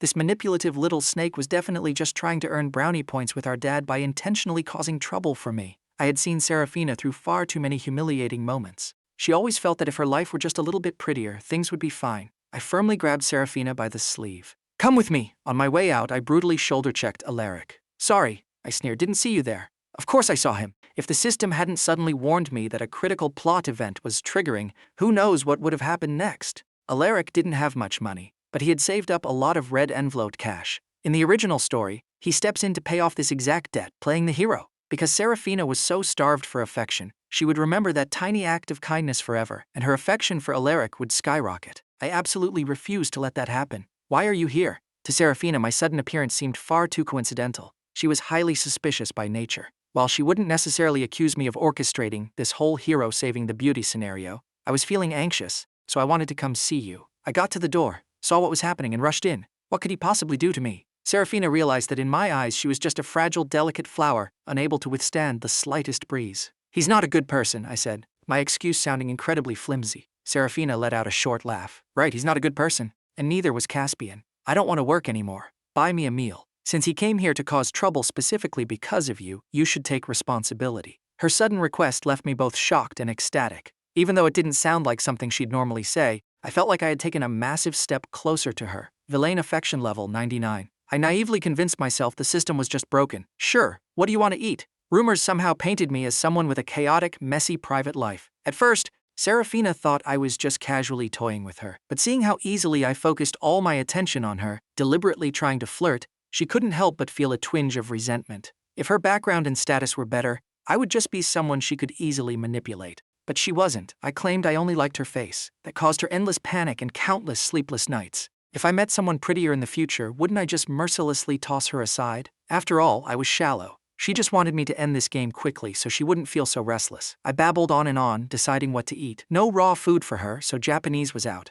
Her stomach was bad, so nothing spicy. After agonizing over the choices, I asked, how about we buy some groceries and I cook for you at home? Actually, I know how to cook a few simple dishes. Suddenly, I really want to cook for you. Okay. When 2 small side dishes and a bowl of egg drop soup were placed on the table, Seraphina stared at the surprisingly appetizing spread. I didn't expect you to actually know how to cook. Of course I do. As Seraphina picked up the bowl of soup, a fleeting sense of profound familiarity flashed through her mind, but it vanished as quickly as it came. The next time I get cornered and bullied, will you show up then too? Seraphina suddenly dropped this question, looking up at me with dark, unreadable eyes. I realized a massive problem. The moment she spoke, my hands started trembling with nerves. I stuttered, What problem? Do you hate Alaric? She hadn't noticed it before, but seeing Alaric and me appear at the exact same time today made her finally pay attention. Whenever Alaric showed up, I always coincidentally managed to be there. My eyes darted around shiftily. I didn't tell the truth. Seraphina's tone dropped 2 degrees. So it's true, you hate him. I just don't want you interacting with him,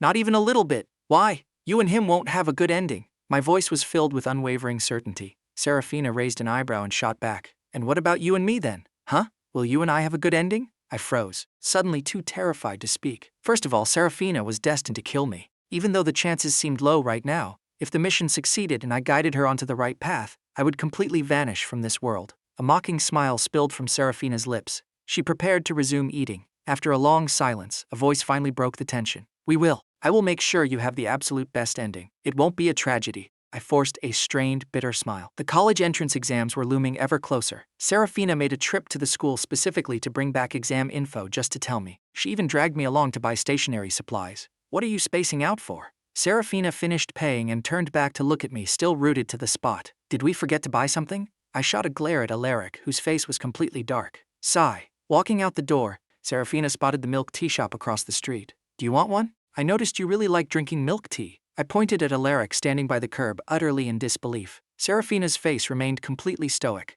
I want one. As Seraphina walked over to buy the drinks, my soul slowly drifted back into my body. Just a moment ago, Alaric had bumped into Seraphina again, flashing his signature sweet smile and saying hello. What a coincidence, running into you again. Before I could even march over, I heard Seraphina respond with absolute ice. I don't find running into you worth being happy about. We are not close. Alaric was frozen to the spot. I was dumbfounded too. Seraphina shoved a milk tea into my hand, then turned and walked forward without looking back. I spent the entire walk chasing after her. It wasn't until I was finally walking right beside her that she slowed her pace. Our exam rooms aren't too far apart, right? I chimed in, trying to make conversation. You're on the 3rd floor, I'm on the 1st. Then after the exam, can you wait for me? Okay. The night before the exams, I paced back and forth in the hallway, riddled with anxiety. Less than 24 hours until my scheduled execution. If I managed to survive, the mission would be half complete. I could completely break free from the original plot, and Seraphina would welcome a brand new life. Why are you pacing around in the middle of the night instead of sleeping? Seraphina seemed to be heading downstairs to buy something. My body stiffened. I turned and saw her long, soft hair framing her face, but those eyes were still razor sharp. Even looking slightly relaxed, she exuded an undeniable, oppressive aura. I'm nervous. Seraphina looked down at me for a long time. Want to go for a walk downstairs? Okay. We walked side by side. It was obvious my mind was weighed down with heavy thoughts. She was never good at comforting people. Just as she was trying to formulate a sentence, she met my eyes. You'll eventually find a university to attend. That didn't sound comforting at all. Seraphina looked equally frustrated with her own words. What I mean is, I know my grades are terrible. You don't have to remind me, but I'll do my best to test into Jinwoo. I want to be with you. Actually, Jinwoo isn't that great. The normal university in Jiangcheng is also pretty good, and it's not too far from Jinwoo. What were you trying to say earlier? I asked. What do you think of me as a person? My voice was trembling as I asked the question. Nothing special. I almost forgot her ability to lie through her teeth was unparalleled. Nothing special is fine. Are you still planning on majoring in computer science? What if you met a boy who was gentler, handsomer, and better at talking than me? Would you like him? I don't know.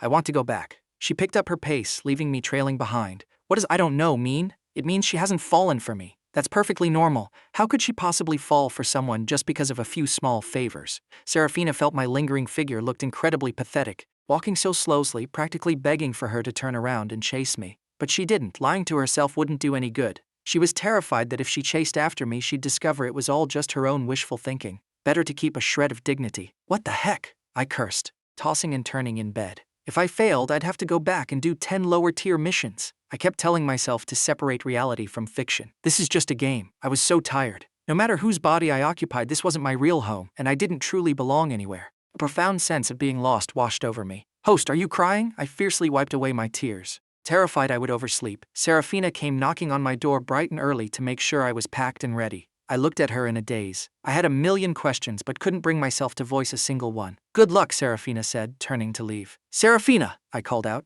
Then, I practically threw myself at her, pulling her into a tight hug. The sudden embrace made her body go rigid. I just held onto her tightly, holding back everything I had endured for so long. She reached up and gently patted my head. I was trembling. She thought I was just nervous for the exams. Don't be nervous. If you don't know a question, skip it and leave it for last. And don't fall asleep. Okay, I just want you to be safe and happy. No matter what you choose to do, as long as you're happy, I'm happy. Will you remember me? What are you talking about? Seraphina frowned. Good luck! Seraphina couldn't figure out the meaning behind my words. Walking into the exam room, the first person she saw by the window was Alaric. The boy looked eager to strike up a conversation. In a flash, the light in Seraphina's eyes went dark. The exams went smoothly. However, after finishing her paper, Seraphina kept her brows deeply furrowed. She suspected I wouldn't be able to solve the difficult questions.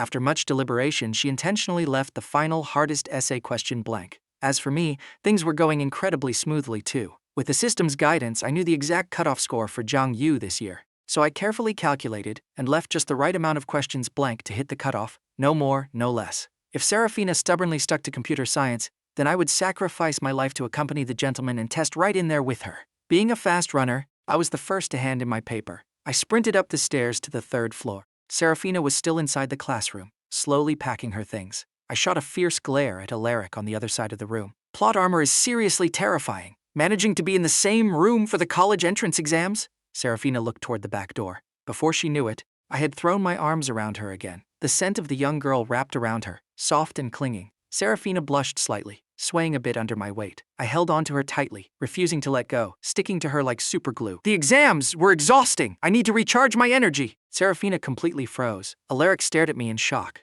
I shot him a provocative, victorious smirk. Alaric felt like he couldn't breathe. Seraphina is an ungrateful wretch, and Caspian is complete trash. They really are a perfect match, Alaric thought, raising his chin haughtily and storming out. The classroom emptied out. Seraphina felt her body growing hot. Are you done yet? At the restaurant, I was chattering away non-stop about how I tackled the exam questions, my eyes sparkling brightly. Seraphina picked at her rice bowl, naturally transferring the pieces of meat into my plate. I was too busy talking to notice. Seraphina watched me, then obediently picked up a piece of meat and put it in her mouth. Her eyes curved into a genuine smile. I need to use the restroom. Is this your wallet? Hearing a voice beside me, I snapped back to reality. Turning my head, I saw a girl with a very clean, pure face.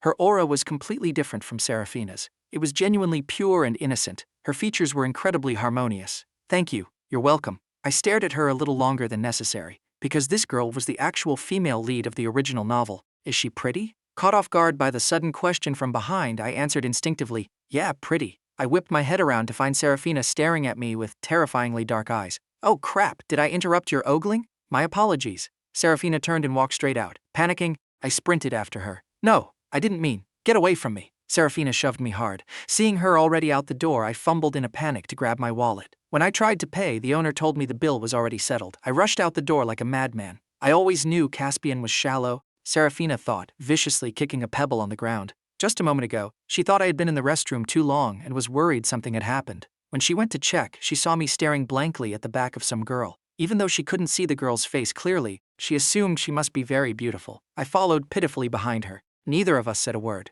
Only when she reached the exam building did I finally tug on her sleeve. That person, she just looked really similar to a celebrity I know. No need to explain, I don't care. Right.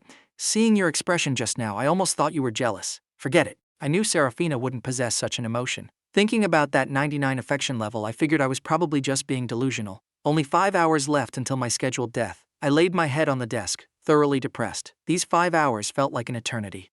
Seraphina shouldn't have any reason to want to kill me anymore, right? The moment the final bell rang, I nervously waited for Seraphina at the door. When Seraphina emerged, she immediately noticed my foul mood. After thinking it over, she figured maybe her overly harsh attitude at lunch had scared me. She realized she had absolutely no reason to be angry. I was like a kite soaring high in the sky. She held the string, but who knows when I might snap it and fly away. She felt the universe was incredibly unfair. She felt like a fish on a chopping block, completely at the mercy of others. Can I walk home with you? Let's go. Seraphina didn't hesitate. I felt like I had a million things to say, but kept swallowing the words back down. Today, Seraphina, what exactly is our relationship? What do you think? I don't know. Seraphina's heart sank like a stone. Wasn't it just a while ago that he was declaring to the world that he was her boyfriend? Now he doesn't know? Up to you. I don't know what to say. Seeing me remain completely silent, Seraphina endured it for a long time before finally snapping. Are you done playing with me? What? Are you telling me that all the nice things you did for me before were just a setup so you could abandon me now? I didn't. Seraphina's interrogations, mixed with a tornado of complex emotions, scrambled my brain completely. Whatever. After dropping that word, Seraphina felt her heart clench painfully. My mind was currently exploding with the system's frantic notifications. The affection levels were jumping up and down erratically, practically making my head split open. So, I stood frozen in place, paralyzed by the sheer sensory overload. Seraphina didn't bother looking back. She walked quickly ahead. She was used to leaving me behind, and I was used to watching her back. The moment the affection level abruptly hit 0, I was left stunned. What does this mean? Sudden zeroing out. What the hell is the mission target thinking? Only Seraphina knew. I couldn't figure it out, and I didn't want to go home. Seraphina had no idea why she found herself standing by the window, peering down. She never caught sight of my figure. He must have gone back to his real home, she thought. He must be bored of this game. Played enough, so it's time to return to where he truly belongs. I stood exactly 10 paces away from the exact spot where the original host was supposed to die. Seraphina wasn't here. I survived. I felt incredibly dazed. Checking the time, there was still half an hour left. Surviving meant the mission wasn't over yet. I still needed to stay by Seraphina's side to stop her from turning to the dark side. Just as I turned to leave, I heard a sharp scream from inside the alley. Instinctively, I rushed toward the sound. There, I saw Alaric trembling in a corner, surrounded by a gang of street thugs. "Stay back! I'm calling for help!" I scratched my head. What kind of plotline is this? Caspian! Seeing someone approach the alley, Alaric initially felt relief and called out my name. The thugs turned their heads collectively to look at me. One of them excitedly yelled, "Boss Caspian!" Alaric's face instantly turned ash black. Trembling, he asked, "Did you hire these people?" I stared hard at the thug's face. After racking my brain, I still couldn't remember who the hell this guy was. "What are you guys doing?" Our boss just wanted to invite him out to play. But this punk doesn't appreciate the gesture. Since I heard Boss Caspian also hates this pretty boy, how about we let you teach him a lesson first? Hold him down for me. Before I could even finish my sentence, I felt a hand heavily clap my shoulder. Seeing it was Seraphina, my brain's logic circuits completely snapped. Seraphina came to save the day. Seizing an unknown surge of strength, Alaric actually managed to break through the thug's blockade and sprinted wildly toward us. He slammed into me, knocking me off balance. Alaric ran straight to Seraphina's side while one of the thugs reached out to catch me from falling. "You looking for death? Boss Caspian, are you hurt? Didn't I say to hold him down? You idiots didn't eat breakfast or what?" Before the thug could finish his sentence, a terrifying realization dawned on me. "I didn't do this!" I violently shoved the thug away, desperately trying to wipe my hands clean of the situation. My heart hammered in my chest. Seraphina didn't push Alaric away. Instead, she patted him soothingly and said softly, "I'll take you home." The thug intentionally tried to block my path. I delivered a brutal slap across his face. "Boss Caspian!" He looked at me in utter disbelief. I ground my teeth together audibly. "If you don't know how to speak, then shut your mouth, and don't ever let me see you again," Alaric cried the entire way home. Seraphina found his crying incredibly irritating. Unbidden, the image of my eyes looking at her earlier flashed into her mind. It made her heart ache. What exactly happened back there? After school, they blocked me and dragged me into the alley. I didn't provoke them at all. Do you think Caspian did this? It wasn't him. Seraphina's response was instant and absolutely firm. "Did you forget all the terrible things he's done to you before?" Seraphina instinctively refused to believe Alaric's words. But it was true. I had done all those terrible things before. "I'll call a cab for you. I still have things to take care of. They shouldn't chase after you." I hadn't gone far. I was standing quietly at the entrance to the alley. The thugs had already dispersed. Seeing my figure, Seraphina's eyes lit up briefly, but she quickly suppressed the emotion. Seraphina finally arrived. It was 8:25 p.m. I didn't do it. I stubbornly insisted on repeating it, even though I knew how hard it was to change Seraphina's mind once it was made up. She didn't speak. She just stared at me intensely. I know I was really awful before, but I'm truly trying to change. As I spoke, the corners of my eyes stung with unshed tears. "I have absolutely no reason to target Alaric, I swear." Seraphina took a step toward me. I immediately took a step back. "Are you here to get revenge for him?" "I'm terrified of pain. Can you please choose a less painful execution method? Are you sick in the head, Caspian?" Seraphina let out an exasperated laugh. I looked up in utter bewilderment, tears still swirling in my eyes. She reached into her pocket, pulled out a tissue, and practically shoved it against my face. "You look incredibly ugly. Stop crying right now." I didn't know what to think. "Wait, aren't you going to kill me? Didn't you say you didn't want me anymore? Who said that?" My face split into a massive beaming smile. I haphazardly wiped my face with the tissue and asked, "Then why did you abandon me here earlier? And why did you just leave this afternoon?" Seraphina felt her heart pounding erratically, entirely because of me. In a repetition of past events, still in this narrow alley, Seraphina once again shoved me against the wall. We were so close. The girl's breathing was slightly uneven, her breath ghosting across my face. "You were the one who said you were tired of playing. That's utter bullshit," I immediately cursed. I wished with all my heart that Seraphina would only like me, so she wouldn't have the slightest interest in arguing with Alaric or competing with the female lead. "Say one more swear word, I dare you." She gently pinched my cheek. I grinned widely. "I won't say it. I'm just so happy. Even if Seraphina beat me to a pulp right now, I'd still be happy. Caspian, I am not a toy. You flirted with me, and I took it seriously." "I never said you were a toy. I am very paranoid. I have issues. I'm sensitive, suspicious, and emotionally unstable. I am a very bad person. You told me you wanted to be with me for the rest of your life. I took it seriously. Every piece of history between us is wiped clean from this moment on. We are starting over. If you don't actually like me, we can just be strangers. But if you try to flirt with me again, I will fall for you. I like you." Before Seraphina could even finish her sentence, I cut her off decisively. My eyes told her that I was speaking from the very bottom of my heart. At least in this very moment, I truly, genuinely liked her. "Caspian, you don't seem like the old Caspian at all." Hearing this, my heart instantly froze. "Caspian, Let's go home. Seraphina proactively reached out and took my hand. I heard the affection level and felt a wave of shock. The affection level was permanently locked at 100. Seraphina had never liked anyone before, but in this moment, she desperately wanted me to belong to her. As expected, we both got into Jinwoo. I spent a lot of time pondering what it was like to date someone like Seraphina. Her affection level stayed a constant 100, occasionally spiking to 100.1. Truthfully, Seraphina was the textbook definition of a perfect girlfriend. During the summer, she worked part-time jobs to save up for living expenses. But every time she came home, she always brought back little treats, like the milk tea I loved or my favorite chicken wings. Are you dating that boy from downstairs? Today was Seraphina's day off. Hearing that I wanted to go out and play, she had been getting ready to leave early in the morning. Her mother's sudden question made Seraphina freeze. Getting caught by her mother was perfectly normal though. That boy's family is very wealthy, aren't they? Go on. Seraphina didn't say anything and quietly closed the door behind her. I had been waiting downstairs for a long time, but Seraphina remained completely silent. Are you unhappy? Did you fight with your mom? No. Seraphina shot me a glance. It felt like I was a worm in her stomach. I could always pierce through her carefully constructed disguises. You're overthinking it. Have you been in touch with your family lately? No. Why? I lied. Looking at me, Seraphina's guilty eyes didn't expose my lie. Since I got into Jinwoo, my dad seemed to have experienced a sudden epiphany. Not only did he buy back that villa, but he kept constantly pressuring me to return home. Seraphina's mood seemed incredibly low the entire day. No matter how hard I tried to make her laugh, her spirits didn't lift. Her affection level had long since maxed out, and her villain darkness meter had successfully dropped to 0. Every day I saw Seraphina, I felt happy. Joy that came from nowhere in particular. We sat on a park bench, comfortably enjoying the evening breeze. Seraphina stared at me, spacing out. I've been very curious about something. Why were you so convinced that I was going to kill you? The moment the words fell, the smile on my face instantly evaporated. I had come up with that strategy, thinking that constantly reminding her would make her abandon any murderous thoughts. I never expected it to come back and bite me like this. But why was she suddenly asking this now? Could it be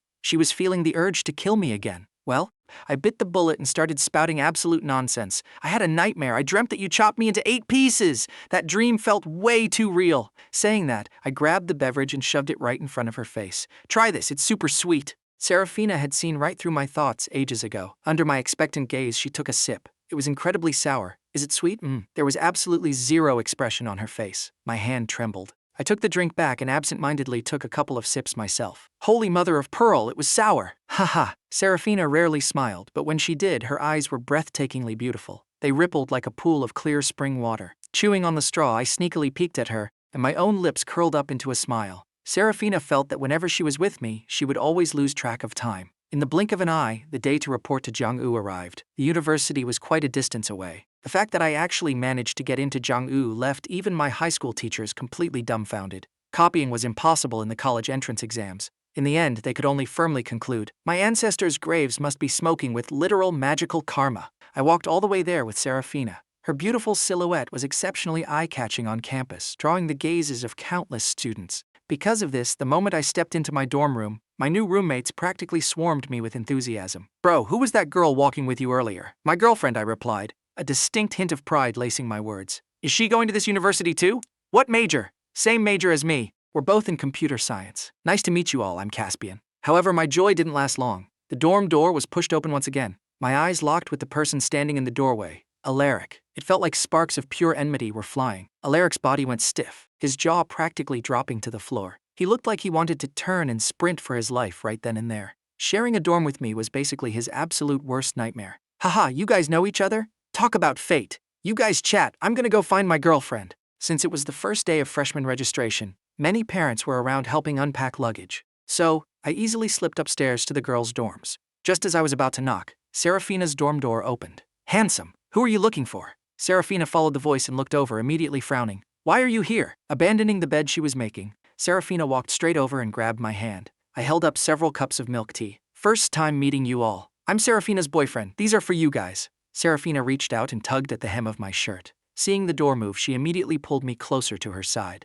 I stared at the girl in front of me. Eleanor. You guys might be early, but everyone in the dorm already knows each other. The other girls happily chimed in. Sister Ning, the little boyfriend came to deliver milk tea. Eleanor looked at me, a bright smile blooming on her face. It's you. Do you remember me? From the restaurant? You picked up my wallet. Thank you so much. I smiled back at her. Seraphina stared at me for 2 solid seconds before finally remembering what had happened back then. Without missing a beat, she grabbed me and dragged me outside. Weren't you hungry? Let's go eat. Seraphina felt incredibly stifled. That girl had money, looks, and an aura that screamed, "I attract young boys effortlessly." Seraphina dragged me all the way downstairs. Reluctant to leave? Is that girl pretty? What? No way, you're much prettier. I had wised up by now. I could confirm with absolute certainty. Seraphina was a massive jar of jealousy. Did you check the class assignments? Seraphina smoothly changed the subject. Only then did I remember to pull out my phone. Seraphina had worked part-time to buy herself a smartphone too, though she wasn't quite used to it yet. I heard it from my roommates. Don't bother looking. We aren't in the same class. I felt incredibly deflated. I worked so hard to get in, and I still didn't end up in the same class as her? Our class schedules wouldn't even align. I'm sharing a dorm with Alaric. I'm keeping a very close eye on him. Why are you watching him? That punk is sneaky. He's always buzzing around you. I don't like it. I cracked my knuckles menacingly. If I catch you two interacting, he's dead meat. Seraphina let out a soft laugh. He's definitely trying to steal my girl. You absolutely cannot get close to that bad man, hear me? Seraphina secretly loved it when I acted like this. It made her feel like I was intensely protective and always thinking about her. Her heart felt completely full. Okay. Inside the girls' dorm, the roommates were chattering away while unpacking. Having nothing to do made Seraphina feel incredibly out of place. She felt she needed to find a part-time job to keep herself busy. Seraphina, tell us about your boyfriend. How did you two meet? High school classmates. That's so sweet. Have you two, done that yet? Seraphina shot a cold side-eye glare. Eleanor chimed in from the side. All right, why are you asking such invasive questions? Meanwhile, my own roommates were interrogating me on how I managed to woo a goddess. She loves me, so I just let her have me, I declared shamelessly. Really? What else could it be? I shot a glance at Alaric. Ask him. Back then, he used to accuse me of forcing her to be my girlfriend, but what did my girlfriend actually say? She said she wasn't close to him at all and told him to stop pestering her. What nonsense are you spewing, Caspian? Don't push it too far. Alaric's eyes went red with anger. Who doesn't know you were the king of school bullying? Ask yourself honestly, how many times did you beat up Seraphina? Shouldn't I be suspicious of you? Who knows if you hired those thugs after the exams? Relying on your family's money to cause trouble every single day. My eyes turned dead cold. So what if I hit her? Doesn't she still like me anyway? Also, don't throw dirty water on me. Those thugs had absolutely nothing to do with me. I strongly suggest you keep your stinking mouth shut. You think I won't talk? I'll say whatever.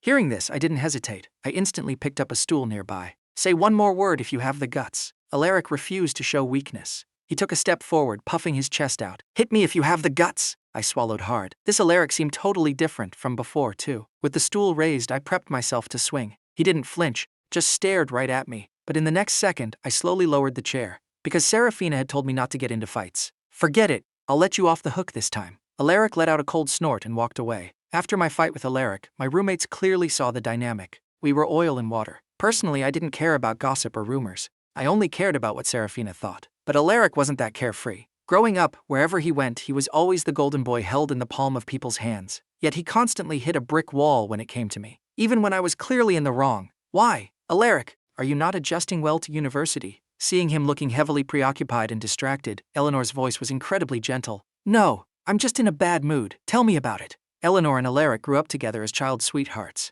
In Eleanor's eyes, Alaric was a kind-hearted boy from day one. If she had to pick a flaw, it was that he was almost too kind. Xiaoming, am I just really annoying? Who said that? Are you not getting along with your roommates? I don't even want to be in that dorm. Alaric felt incredibly wronged, sensing the overt and subtle distancing from the other guys. There's this guy I knew before. He insists I'm trying to steal his girlfriend. And now we're assigned to the same dorm. We had a fight and now the whole dorm is ignoring me. Something like that happened? What's his name? I don't want to cause trouble. Let him talk all he wants. It's fine, Eleanor declared. I'd love to see him try and talk trash about you in front of me. I was casually strolling around the cafeteria. Beside me, Seraphina kept a close eye on my expressions. Nothing you want to eat? Should we try another dining hall? Sure. I don't want to settle for just anything. I turned to Seraphina. I heard there's this place nearby with amazing double-skin milk pudding. I wanna. Before I could finish, I caught sight of Alaric and Eleanor standing together in the distance. In the character settings, their relationship hadn't reached the romantic stage yet. Even though it looked a bit ambiguous, neither of them had realized it yet. It was Seraphina's persistent and unintentional advances towards Alaric in the original plot that triggered Eleanor's possessiveness, making her realize her true feelings. Noticing I had stopped moving, Seraphina turned and asked casually, "Weren't we going to get pudding?" I jutted my chin in their direction. Only then did she follow my gaze. Alaric and the girl next to him really look like a perfect match, don't they? I sighed dramatically. Seeing Eleanor next to him, Seraphina instinctively grabbed my hand. What's so interesting about them? Suddenly, Eleanor locked eyes with Seraphina and took large strides toward us. Is there a problem? Seraphina's expression remained perfectly calm. I subtly intertwined my fingers with Seraphina's. Only when I saw Alaric did I get this clingy with her. Which dorm is your boyfriend in? The same one as my friend, right? Eleanor asked. Boyfriend? Eleanor paused, looking at Alaric beside her, then immediately understood. No, we're just friends, but I heard he's being bullied in his dorm. Eleanor looked at me. You said he's in your boyfriend's dorm? I laughed out loud. Why don't you tell me about it? Who's bullying him? I'm practically an expert at seeking justice. Eleanor's expression faltered slightly. Stop messing around, Seraphina scolded me in a low voice. Everyone knows what you were like in high school, never taking anything seriously. You've finally calmed down. Don't start again. Come on, brother Alaric. With our deep friendship, I absolutely cannot allow anyone to bully you. I raised an eyebrow, smiling brightly. So please tell me, what exactly are your roommates saying about you behind your back? May I know? I don't know. I think the vibe in our dorm is actually pretty harmonious. Could it be that you did something shady and someone dug it up? You're talking nonsense, Caspian. This is all because of you. Stop acting so fake. Alaric refused to say more, simply tugging at Eleanor to leave. I clicked my tongue. Now this finally had the flavor of a vicious male antagonist. Your name is Caspian, right? I need to talk to you, Eleanor said coldly. Sure, let's go. The few of us sat in a quiet milk tea shop. I had absolutely zero awareness of ever doing anything villainous, sitting there completely relaxed and carefree. Is it you? While Eleanor and Alaric were ordering, Seraphina leaned in and whispered in my ear. What? I put on my most innocent face. Seraphina was almost fooled, flicking me lightly on the forehead. When I mentioned I was sharing a dorm with Alaric, she had a bad feeling. And sure enough, it hadn't even been a few days, and I was already bullying him again. Why are you targeting him? Eleanor's voice carried a chilling edge. I thought to myself, no matter how tough you act, can you be more badass than the person sitting next to me? She's literally the ultimate big bad of this entire universe, because I feel like it. Eleanor's eyebrows shot up instantly. How could this Caspian guy be so utterly shameless? She sighed. Look, you guys are going to be roommates for the next 3 years. Let's wipe the slate clean on whatever happened before. Even if you don't become best friends, can you at least agree not to fight anymore? Seraphina looked at Eleanor and let out a sigh of relief. Honestly, she had no idea how things were going to play out. I pushed my milk tea towards Seraphina. I can't finish this. Fine, I accept your suggestion, I said to Eleanor. Also, do not provoke my girlfriend. Eleanor finally smiled. Thank you for giving me some face. I want to go back to the dorm to rest, I muttered, leaning in front of Seraphina and planting a quick kiss on her cheek. Okay. Seraphina had an incredibly high tolerance for my antics. She could easily pretend to be blind to all my little flaws. I never provoked your girlfriend in the first place, Eleanor said defensively. It's fine, let's all take a step back. When Eleanor returned to the dorm, she saw Seraphina. After a moment's thought, she said, things got a bit tense today. Did your boyfriend get angry? No, that's good. I'm planning to treat the whole dorm to drinks tonight. Bring your boyfriend along. I'll bring Alaric, and we can bury the hatchet over a few drinks. She didn't like events where Alaric was present. Oh? What exactly happened? Eleanor was intrigued. She had asked Alaric for details, but twisting it over and over, there really was no deep-seated blood feud. I don't really know either. He just seems to target Alaric. It was probably his fault today. Please apologize to Alaric on his behalf for me. I won't be going tonight. How can you say that? Eleanor had a great temper and was highly socially adept. It's just the few of us from the dorm going out to have fun. It wouldn't be right if you didn't bring your boy. Seraphina didn't have much money, but she understood this was a necessary social ritual. Refusing now would truly be seen as rejecting their goodwill. Hearing that Seraphina was going out drinking, I specifically warned her to drink less. Alaric isn't going to be there, right? What massive grudge do you have that you talk about Alaric all day? I don't. I suddenly realized I was becoming a bit too obsessed. But the guy had protagonist plot armor. I had to be on guard. No, it's just friends from the dorm. Then buy me a bucket of popcorn on your way back. Before she left, I gave her a hug and sneakily stuffed $500 into her pocket. She said no boys. When Seraphina walked into the private room and saw Alaric, her face instantly soured. Eleanor explained Alaric didn't want to go back to his dorm, and he doesn't have many friends here yet. So it's fine, right? Seraphina didn't say another word. Alaric was indeed very likable. Halfway through the dinner, he was already laughing and joking with her roommates, blending in perfectly. It was lively and noisy. Seraphina, however, sat there as if she were completely detached from the festivities. At the end of the meal, the group got bored and decided to play Truth or Dare. Seraphina couldn't just drop her chopsticks and leave, so she had to bite the bullet and play. During the very first round, Seraphina was chosen. Amidst the clamor, she chose Dare. The Dare. Call her partner and break up, then observe their reaction. Seraphina remained completely silent. Seeing the atmosphere freeze, Eleanor quickly intervened. Come on, guys. It wasn't easy for the young couple to get together. Don't cause trouble for them. Seraphina simply grabbed a bottle of white liquor from the table, poured a full glass, tilted her head back, and downed it in one go. In the following round, Seraphina didn't dare to gamble. Despite the vast amount of leeway I gave her, Seraphina drank too fast. By the time the party broke up, her head was swimming. The others were heavily intoxicated too. The dorm curfew had already passed. Eleanor directly booked 4 hotel rooms. Unable to take care of so many people alone, she instructed Alaric. Keep an eye on Seraphina. Go to the hotel and use my name to check in first. Alaric and Seraphina sat together in the back seat of the cab. The alcohol had rushed to Seraphina's head. She felt terrible. Their overlapping arms transferred body heat. With blurry, drunken eyes, Seraphina's head tilted, and she rested it on Alaric's shoulder. Alaric's body went stiff. He shot a glance at her, his expression dimming. Such a great girl. Why did she have to fall for Caspian? Thinking this, he silently supported her head, gently shifting it to rest against the opposite window. Then he got out of the car to buy her a hangover cure. Seraphina kept mumbling about popcorn. Right at that moment, having received a frantic warning from the system, I arrived on the scene. Without a second word, I dragged Seraphina out of the car, practically carrying her as I prepared to leave. Suddenly, a voice rang out, "Wait!" Turning around, I saw Alaric holding out a bottle of beverage. "Take it, for the hangover." I was slightly stunned, but I took the drink, turned around and left. Since we couldn't get back into the dorms, I took Seraphina to a motel near the university. The girl beside me slept heavily. Her brows were tightly knit. Who knows what she was dreaming about? A flush of red stained her exquisite cheeks. I couldn't control myself. I reached out, wanting to gently touch her face. Before I even made contact, her eyes snapped open. An awkward tension instantly spread through the air. 4 eyes met. Seraphina's gaze trembled slightly before she dove straight into my embrace. I just had a nightmare.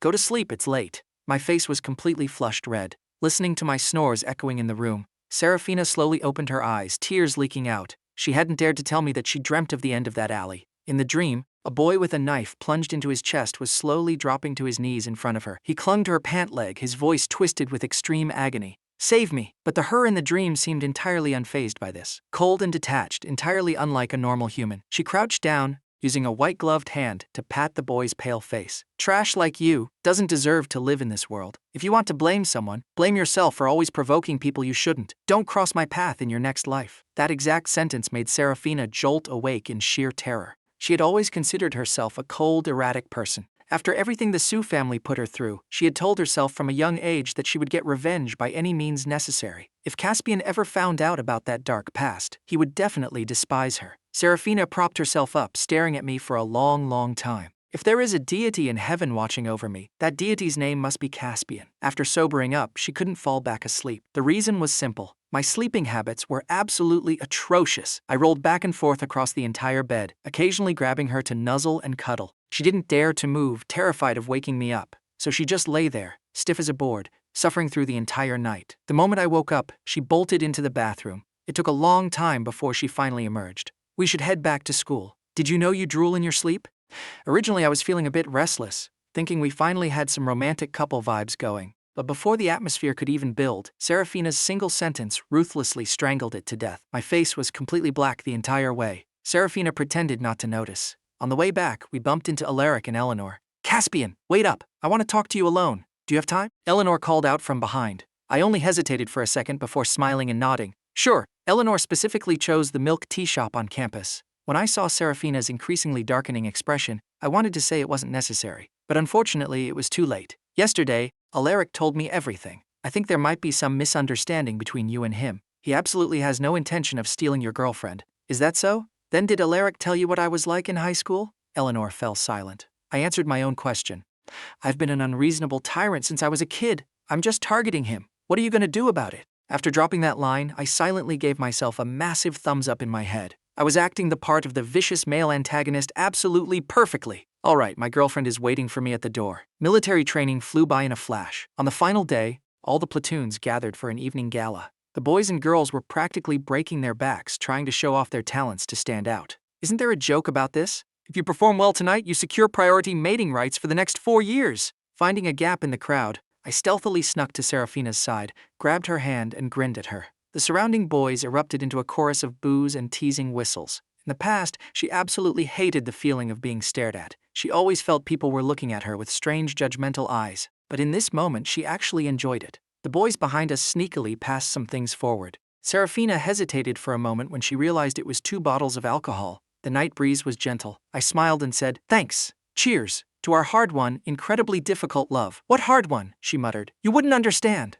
I took a massive gulp. With Seraphina constantly looking like a cold, emotionless killer ready to snap my neck at any second, who wouldn't be terrified? Thank God I managed to grasp Seraphina's weakness. People with psychological trauma are almost always suffering from a severe lack of love and care. Since Seraphina didn't have her own sky, I would work hard to become her sky. The more I thought about it, the happier I got. I straight up chugged the entire bottle. As soon as it was empty, the world began spinning violently. My brain turned to mush. Seraphina also noticed something was wrong. The boy who handed us the alcohol scratched his head awkwardly. I was just about to say, "This is that devil's brew I just bought. Wanted to let you guys try it. Seeing your boyfriend chug it like water. You should be fine, right? By that point, I had already gone completely quiet. I was staring intently at the center stage. The music suddenly changed. Before Seraphina could react, I squirmed my way out from beside her and squeezed right into the center of the crowd. Crushing the empty bottle in my hand, biting my lip, I started dancing wildly to the beat. Seraphina frantically grabbed me, trying to drag me away. "Why are you stopping me? What do you think?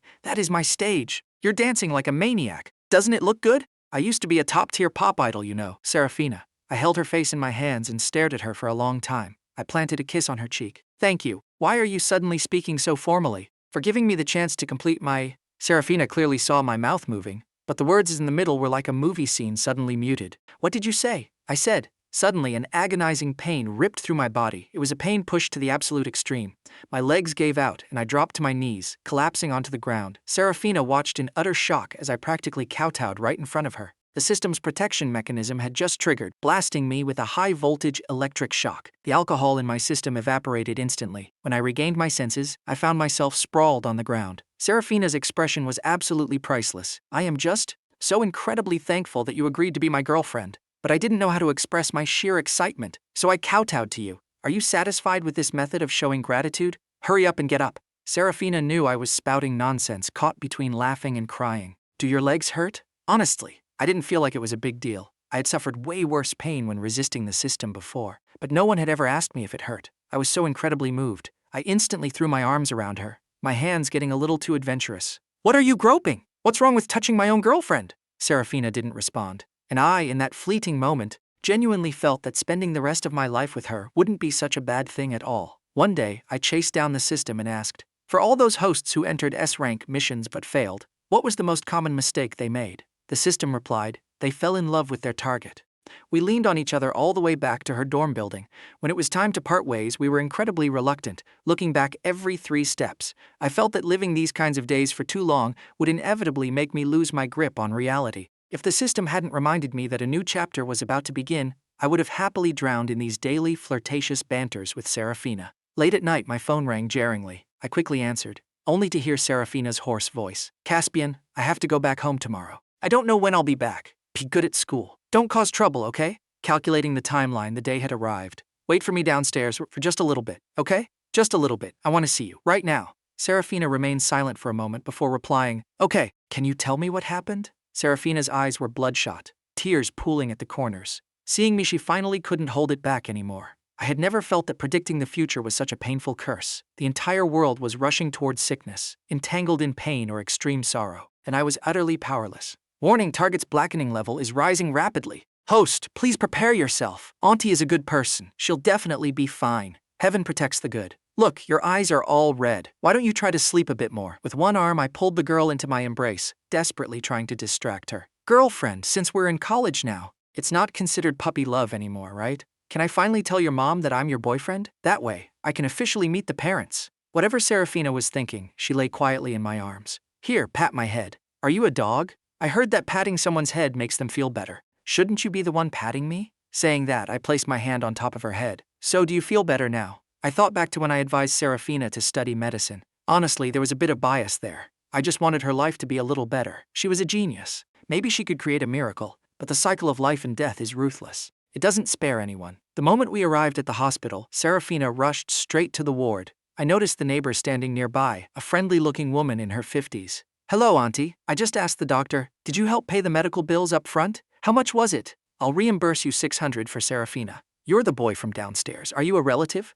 "I live downstairs, but I'm Seraphina's boyfriend. I guess that counts as a relative. Can you please not tell her I paid? Her pride won't take it well." The neighbor thought for a moment and smiled. This boy was truly good. Seraphina had a bitter life, but having him around was definitely a blessing. I went alone to swipe my card, paying off all of her mother's recent medical expenses. Standing outside the ward, I reached out to push the door open several times, but always silently pulled my hand back. I was terrified of seeing her mother in a terrible state, and even more terrified of seeing Seraphina agonizing in silence. By my 10th lap pacing the hallway, I frowned, pulled out my phone, and dialed Dr. Thorne. He was my family's private doctor and a good friend of my biological mother. He had connections in all the major hospitals. Even though I knew the original story's tragic ending, I still wanted to fight it. If nothing else, just so I wouldn't regret it later. Honestly, I couldn't tell if I was doing this just to earn affection points from Seraphina, or if I genuinely just wanted to comfort this pitiful villain. The phone rang for a long time. I knew disturbing someone in the middle of the night was rude, but this was an emergency. Dr. Thorne didn't have any morning temper despite being woken up. He asked patiently, "Caspian, what's wrong?" "Doctor Thorne, do you know any highly skilled brain surgeons at Zhangcheng Central Hospital?" Dr. Thorne's sleepiness evaporated instantly. He asked urgently, "Brain surgery? Did you get into a fight and damage your brain, or did you smash someone else's head in? Are you at Central Hospital right now? Wait for me, I'll be right there. I didn't get into a fight." My mouth twitched. This Dr. Thorne was great in every way, except he always acted like a chaotic whirlwind. He didn't act like a meticulous, careful doctor at all. I sat on the bench outside the ward. It was late at night, and the hallway was deserted. The AC was blasting, making the air feel chillingly eerie. The door creaked open. I turned and saw Seraphina's haggard, exhausted face. "How is Auntie?" Seraphina didn't answer. She patted her pockets and pulled out a few dozen bucks in loose change. I scratched my head and lowered my voice. "I have to tell you something. Please don't get mad." Seraphina slowly raised her head, her eyes icy cold. "It's fine. Whatever decision you make, I won't blame you." I just looked at the scans and spoke with the doctor. "The prognosis is very bad. If you want to leave, just go." I was stunned. I immediately pulled her into a tight hug. "I'm not leaving." What I wanted to say was, I took the liberty of paying the medical bills up front. "I never planned on leaving you. We'll fight this together. We'll get through it." Seraphina felt the urge to cry. Back when she was beaten half to death, she hadn't shed a single tear. But in this moment, her hands trembled as she hugged me back. "I'm so tired. Why is it always like this? I just wanted a quiet life. What did I do wrong?" Her expression was so profoundly tragic, her voice trembling violently. I gently patted her back. "Don't cry. Please don't cry." I really didn't know how to comfort people. When Dr. Thorne arrived, this was the exact scene he walked into. He crossed his arms and watched for a long time, frowning. He recognized this girl. Why were they hugging? Could it be that these kids really did smash the poor girl's brain in? I turned and met Dr. Thorne's amused, speculative gaze. My face instantly turned red. Seraphina also looked over. Knowing this doctor was closely connected to me, she took 2 steps back. I deliberately stepped closer to her side. "Dr. Thorne, let me introduce you. This is my girlfriend." Dr. Thorne raised an eyebrow. "Yep, he definitely damaged her brain." "What happened?" I asked Seraphina to go fetch the diagnosis records and CT scans. Dr. Thorne and I sat on the bench. "My girlfriend's mother has a tumor in her brain. I wanted to ask if you know any highly skilled doctors. Could you help contact them?" "For her mother. Since when do you do good deeds?" Dr. Thorne's words carried a hint of mockery. It seemed falling in love had literally completely rewired this kid's personality. When Seraphina brought the files, Dr. Thorne examined them, his brow furrowed tightly. He remained completely silent. The atmosphere grew colder and colder. I swallowed hard. In the original story, Seraphina's mother definitely died. But I kept thinking, if I used all the connections at my disposal to find her the best doctor in the world, could there be a turning point? Just like me. I was supposed to be dead, but wasn't I still standing right here? "Let's talk tomorrow. It's too late today. I'll do my best to help. I have a friend in the US specializing in neurology. I'll contact him to see if it's feasible. I can't promise a high chance of success. This tumor has been in the brain for a long time. The risks are massive. We'll discuss the details later." I stayed with Seraphina, curled up on that cramped bench for the entire night. The doctors took her mother away for test after test. Years of grinding hardship had already tortured this once gentle woman until she was half dead. "We recommend a transfer," the doctor said bluntly after a consultation. "The surgical risks are too high. Our hospital lacks the specialized technical personnel for this. We suggest you go to Shanghai. They have the best doctors there. However, it will require a craniotomy and chemotherapy. The medical costs. Don't worry about the costs. Please help us arrange the transfer." I agreed without a second thought. Seraphina took a deep breath, keeping her head down, lost in thought. Back then, they had specifically transferred away from Shanghai just to escape the Su family. Now, going back meant we would officially enter the original plotline, the very plotline I wanted to avoid at all costs. In the original book, Seraphina knelt in front of the Su family's gates, suffering unimaginable humiliation just to scrape together the surgery fee. And in the end, her mother still died on the operating table. "What if we don't go?" I asked Dr. Thorne. I dialed his number again. "This time," he answered quickly, "I've asked around. The surgery is possible, but Zhangcheng's equipment can't support it. You have to go to Shanghai." Seraphina, standing right beside me, naturally heard everything. "We'll go. We have to go." Dr. Thorne had arranged everything perfectly, except for one crucial link. He needed my dad's approval. He didn't dare do all this solely based on my volatile personality.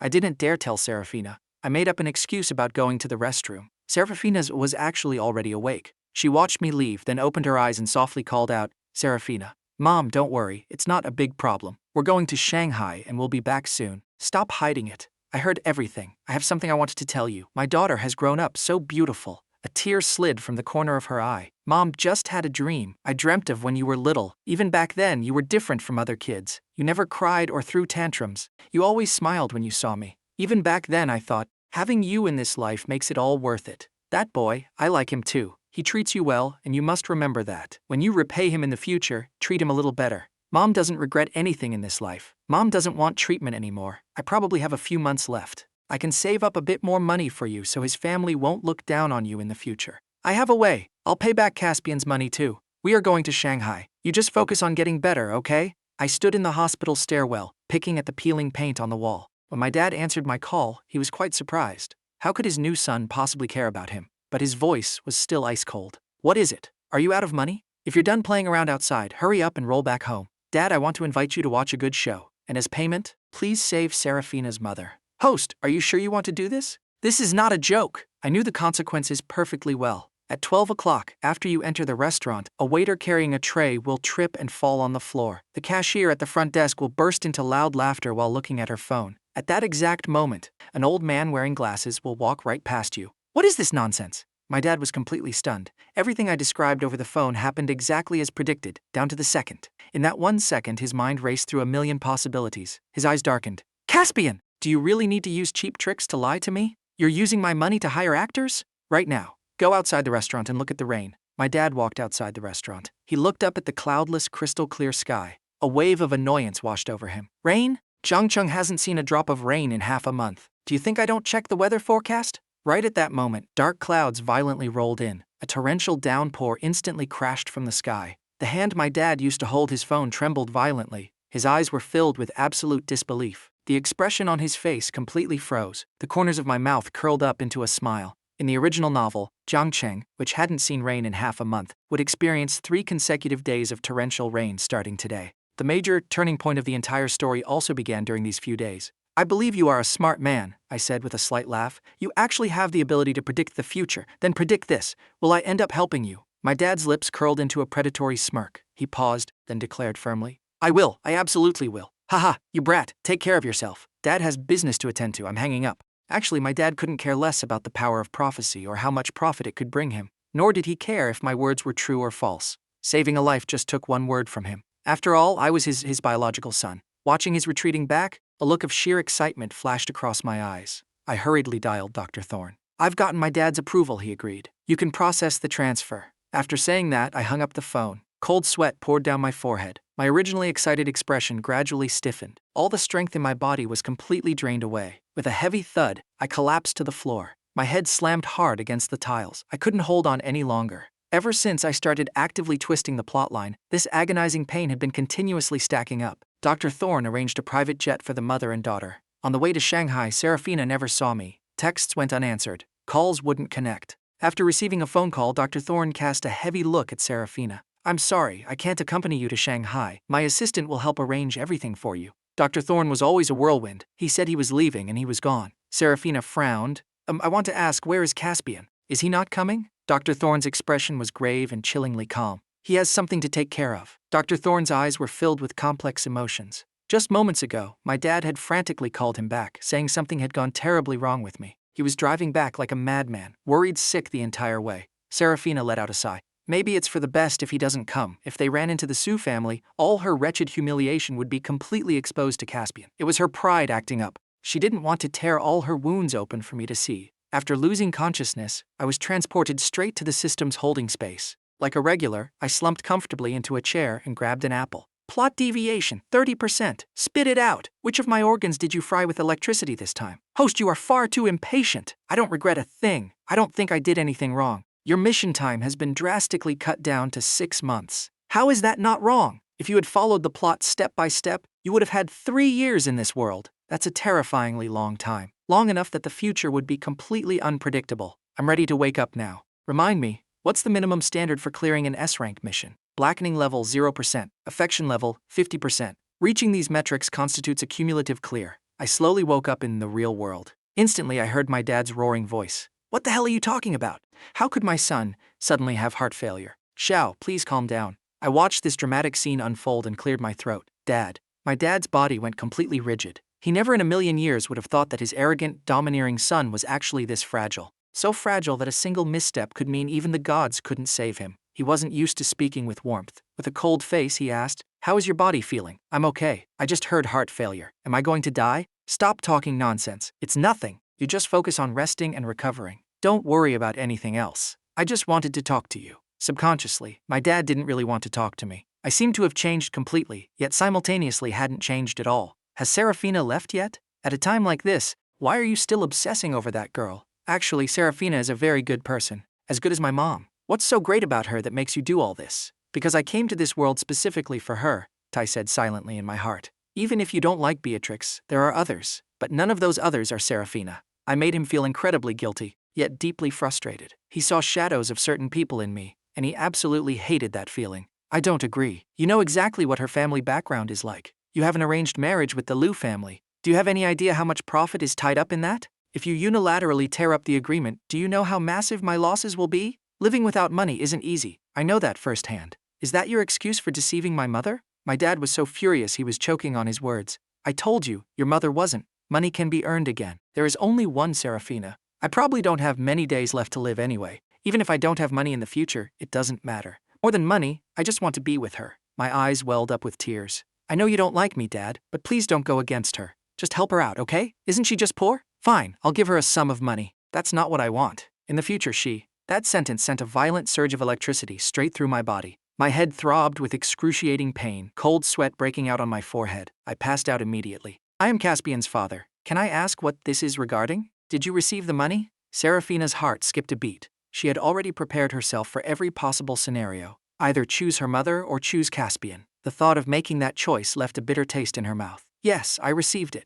How is your mother? She's getting examined. Seraphina's voice was heavy. My dad, in an attempt to force her to break up with me, had directly wired over 2 million. That money? Caspian begged me to give it to you. My dad irritably crushed a cigarette in his office. Caspian likes you. I gave you this money for 2 reasons. 1, to help save your mother. 2, there is a condition you must agree to. Seraphina remained silent. Here it comes. I want you to write a written guarantee. No matter what happens in the future, you will absolutely never abandon Caspian. If you dare to betray him, I have 10,000 ways to make you wish you were dead. Thank you, Uncle. I naively believed I had successfully altered the plotline indefinitely, yet I still couldn't beat the cruel jokes of fate. Warning! Warning! Hidden plotline unlocked. I stared blankly at the system prompt, my expression gradually stiffening.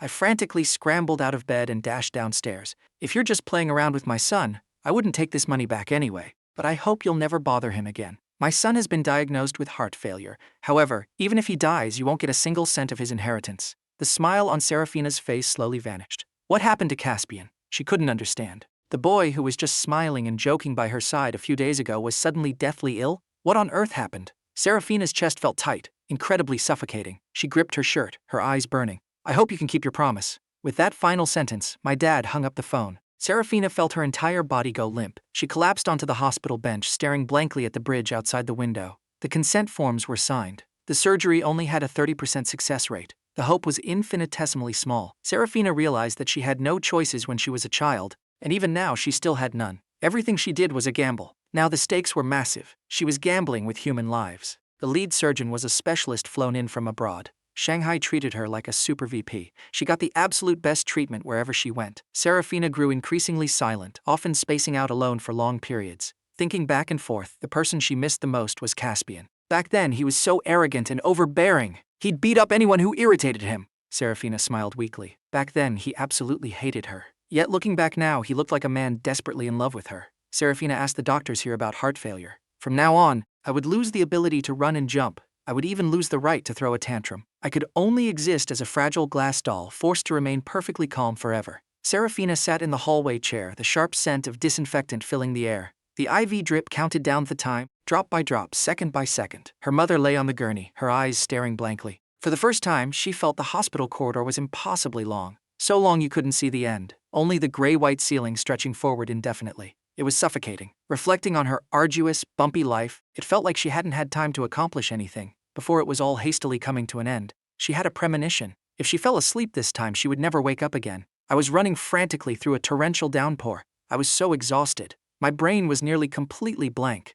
All I could hear was the echoing sound of my own ragged breathing. Seraphina needed me. On the journey to Shanghai, I didn't close my eyes for a single second. I dialed Seraphina's number over and over again, but no one ever answered. At 6 a.m., when I finally arrived at the Shanghai First Central Hospital, I was so exhausted I couldn't even speak. I forced myself to keep moving, walking toward the ward Dr. Thorne had told me about. My hand gripped the doorknob. Pushing the door open and looking inside, I saw Seraphina curled up at the foot of the bed, staring blankly at me. "I'm late," I managed to force the words out. Seeing me, Seraphina forced a strained, painful smile. "My mom is gone, she's never coming back." Before she could finish, I lunged forward and wrapped her tightly in my arms. "I'm sorry, I'm so sorry." The overwhelming aura of grief filled the small room. All along the way, I had told myself a million times to be strong. If I wasn't, what would Seraphina do? But I found myself sobbing silently, unable to speak. Seraphina's eyes were bloodshot. She stared at the side of my face. "Did you sneak out of the hospital? Caspian, you have to take good care of yourself. You're sick, go get some proper sleep." Blackening level, 100%. When the doctor came out of the operating room, he had a smile on his face and offered congratulations. But not long after he left, her mother was issued a critical condition notice. By the time they tried to resuscitate her, it was already too late. I was truly exhausted. So exhausted that I completely missed the system's explosive, frantic warning sirens. When I finally woke up, the message logs in my head were practically overflowing. During the time I was asleep, Seraphina had personally gone to find Arthur. She wanted Arthur to see her mother one last time. After all, he was the man her mother had loved the most, the man she hadn't wanted to disturb even on her deathbed. Over the years, Arthur had been completely manipulated by the heiress, Vivian. So, occasionally, he would think back to that mother and daughter. He definitely felt guilt, but he didn't dare seek them out. Coincidentally, Vivian wasn't around, so he followed Seraphina. "My mother was still thinking about you right until she died. She didn't want you to know about this. Now that you've seen her for the last time, I'm heading back to Jiangcheng. This is also the last time we, as father and daughter, will ever meet. Hurry up and leave. I didn't tell anyone else about this. I'm tired. I'm leaving first, Seraphina. I'm sorry." As soon as he stepped out the door, he saw me standing at the entrance to the morgue. "Was that man inside your father?" "No. My father died a long time ago." I stood by her side, watching her handle her mother's funeral entirely on her own. She didn't return to Jiangcheng like she told Arthur she would. Instead, using the money my dad gave her, she bought a plot in a public cemetery. On the day of the burial, the rain was light, falling in thin, continuous threads. It felt like the world's final shred of pity for us. I watched her grab a handful of dirt from the grave and place it into a small bag. She tucked it into her pocket. She will return, and soon, judging by her current state, she was probably going to follow the original plotline. In the original story, Seraphina stayed in Shanghai for a month. During this month, she would find a way to get close to Vivian's daughter, planting the seeds of karma. A year later, the harvest would begin. "Are we going back to Jiangcheng?" Seraphina's hand felt chillingly cold. She wanted to reach out and hold my hand, but her hands were covered in dirt. She was afraid of getting me dirty, so she obediently lowered her hand and remained silent. The two of us walked through the cemetery. Aside from us, there was no one else around. This was arguably the most desolate, tragic funeral I had ever witnessed. Without exception, I knew the original plotline had changed again. Unable to grasp the full picture, I could only wait and watch. "Seraphina, you have to believe me. There will be someone in this world who will risk absolutely everything for you." That statement sounded so incredibly ethereal, it actually sent a spike of fear through Seraphina.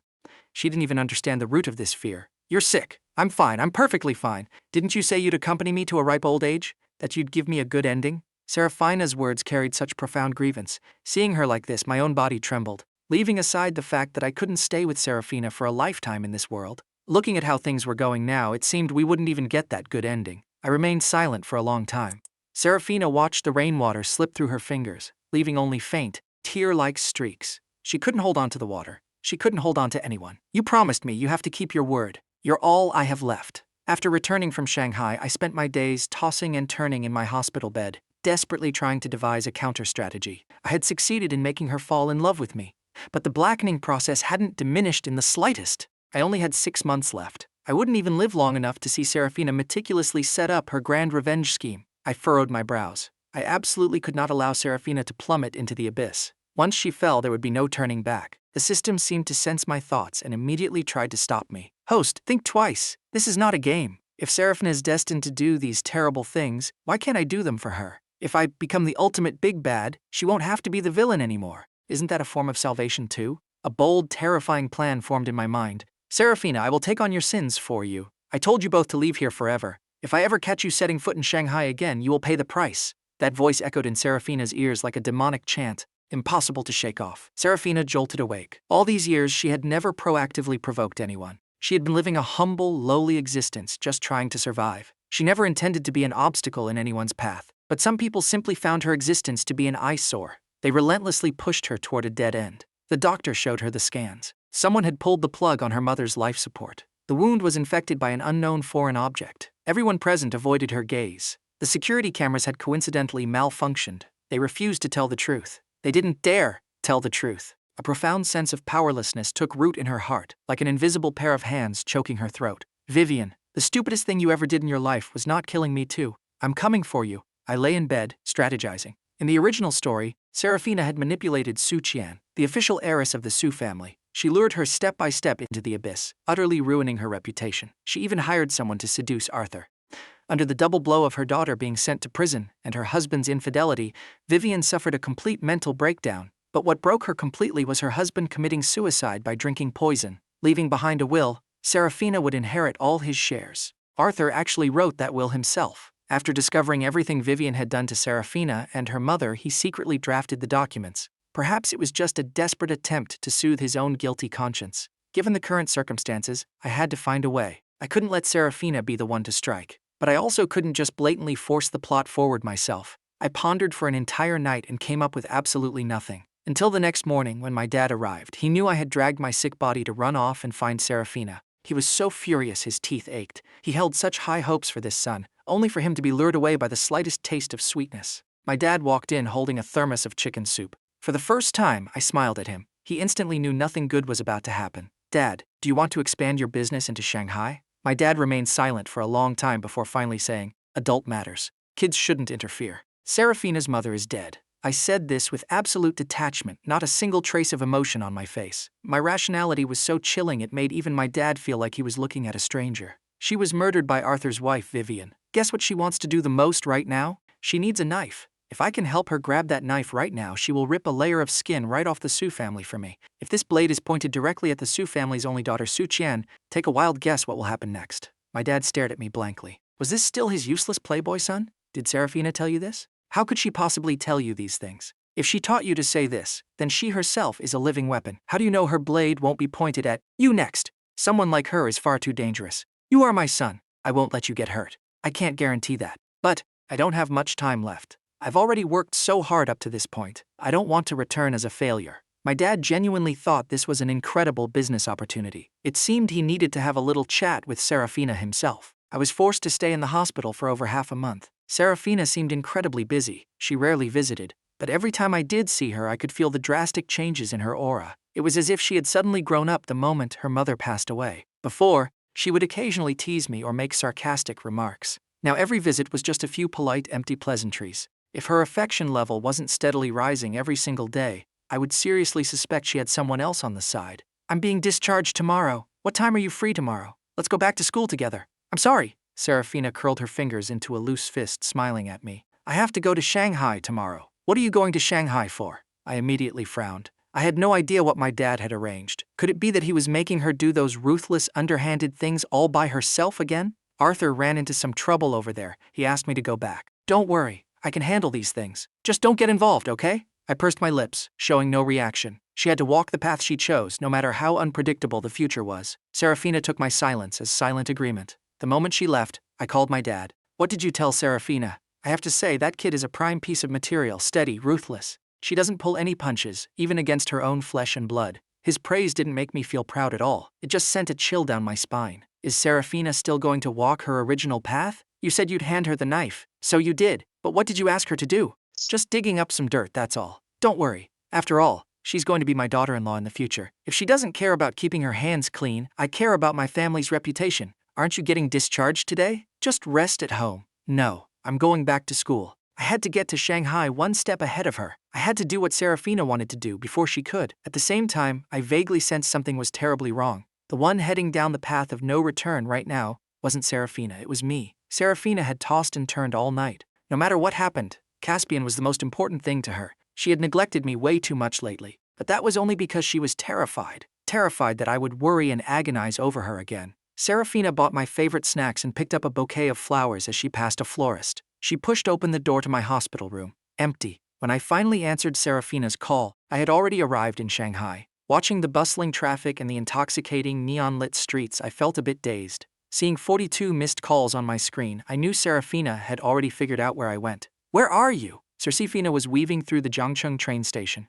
Dark clouds blanketed the sky, looking ready to unleash a downpour at any second. In Shanghai? What are you doing in Shanghai? Doing what you want to do. I know you didn't want me to get involved, but I told you before, I am the only one allowed to bully you. No one else. I will collect the Su family's debts for you. But can you promise me one thing? No matter what the outcome is, please, love this world properly. Just consider it payment for everything I've done for you, okay? Why should I listen to you? Caspian, are you sick in the head? Did I ask you to do any of this? I am a human being, not some useless pet you're raising. Do you even realize this is my family's business? What are you to me? What right do you have to interfere? Do you think you're some kind of superhero, trying to control everything? Seraphina's eyes were red, her lips trembling violently. The call had already been disconnected. Seraphina boarded the train. She leaned against the glass window, her mind flooded with every memory we shared since we met. He was different, from head to toe. So many unbelievable, miraculous things had happened to me. Hearing Seraphina's aggressive, pressing questions, I was actually a bit panicked. Did I really make a mistake? I stood at the train station holding takeout, waiting for her.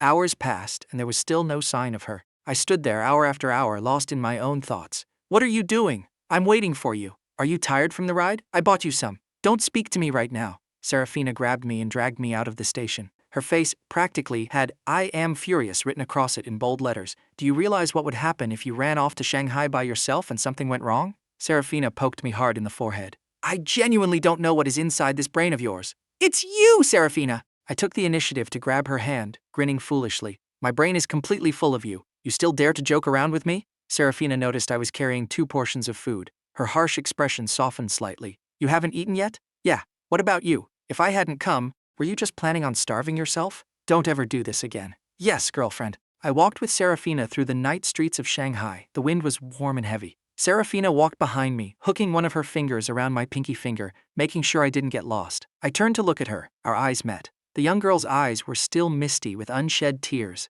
looking a bit lost. What exactly do you think I came to Shanghai to do? She asked casually. Seraphina was genuinely curious. I thought about it seriously before answering. I was afraid you were going to seek revenge. Shouldn't I hate them? It's a society ruled by law now. There are many ways to deal with them. We can choose a gentler method. Like what? I haven't decided yet. Seraphina's lips curled into a faint smile. A society ruled by law. Your father asked me to go to the Su family to retrieve something for him. She reached out and wiped away a smudge of ice cream near my mouth. I looked at her in sheer disbelief. She found my expression amusing. She brought that finger to her own lips and licked it. Ice cream is pretty sweet. I wasn't blushing out of shyness right now. I was terrified. Is the Su family estate that easy to infiltrate? Back then, Seraphina had practically worn her knees down to the bone just kneeling outside their gates. Vivian, that woman, was notoriously overbearing. Even when Seraphina was a child, Vivian constantly found ways to torture her. Vivian's motives were likely rooted in her own insecurity. She was terrified Arthur would rekindle his romance with Seraphina's mother. But Seraphina's seductive little gesture just now was honestly incredibly distracting.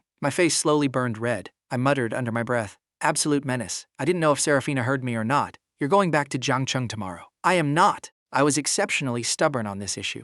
I'm not going back to the Su house. Trying to touch me isn't going to be that easy. Seraphina stared at me for a long time. Why are you helping me like this? Her eyes were filled with complex emotions. Caspian, I feel like you're hiding so many secrets. Every sentence she spoke made my heart do backflips. It was way too dangerous. This was a blatant probe. What secrets? Just let me stay in Shanghai. I promise I won't cause any trouble. Why? Is it that if you leave me, you'll literally die? It's not that extreme. I just want to keep an eye on you. Besides, Alaric isn't here. I was genuinely surprised. Why was I bringing him up out of nowhere? Of course I know he's still going to school in Zhangcheng. How could he possibly appear in Shanghai? Seraphina's mind raced. What if he suddenly did show up here? My heart skipped a beat. Forget it. If you want to stay with me, then let's stay together. I booked a hotel as close to the Su family estate as possible. Seraphina knew exactly what I was thinking, but remained perfectly composed. Before she left, she leaned in and instructed, "Stay here, wait for me to come back."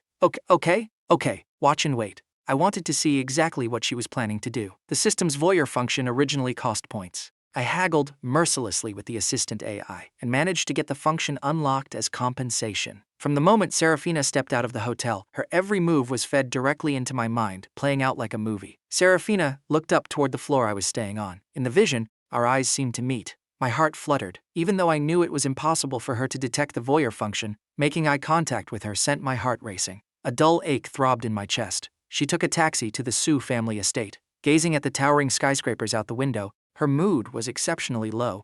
What exactly is his goal? This was the question she had been obsessing over recently. I always appeared at the exact right moment. My actions followed no logical pattern. At first, she simply assumed I was just playing a game, that I would eventually get bored and dump her. But I hadn't. I even resorted to obsessive, almost unhinged behaviors just for her. Seraphina pinched the bridge of her nose, letting out a long, heavy sigh. Even after spending so much time together, she still couldn't understand me. She couldn't understand me at all. Seraphina arrived at the luxurious Su family villa alone. Compared to previous years, the place now had an air of faded glory. She knocked on the massive front doors. This was vastly different from the original book. In the original story, Seraphina had manipulated Su Qian first, and only entered the house when Su Qian brought her to a family banquet. In that version, the look on Vivian's face had been an absolute kaleidoscope of colors. But this time, Seraphina just marched straight up to the front door. During that brief yet agonizingly long 1-minute wait, Seraphina appeared calm on the surface, but her palms were slick with sweat. Vivian opened the door. Seeing Seraphina, she hesitated.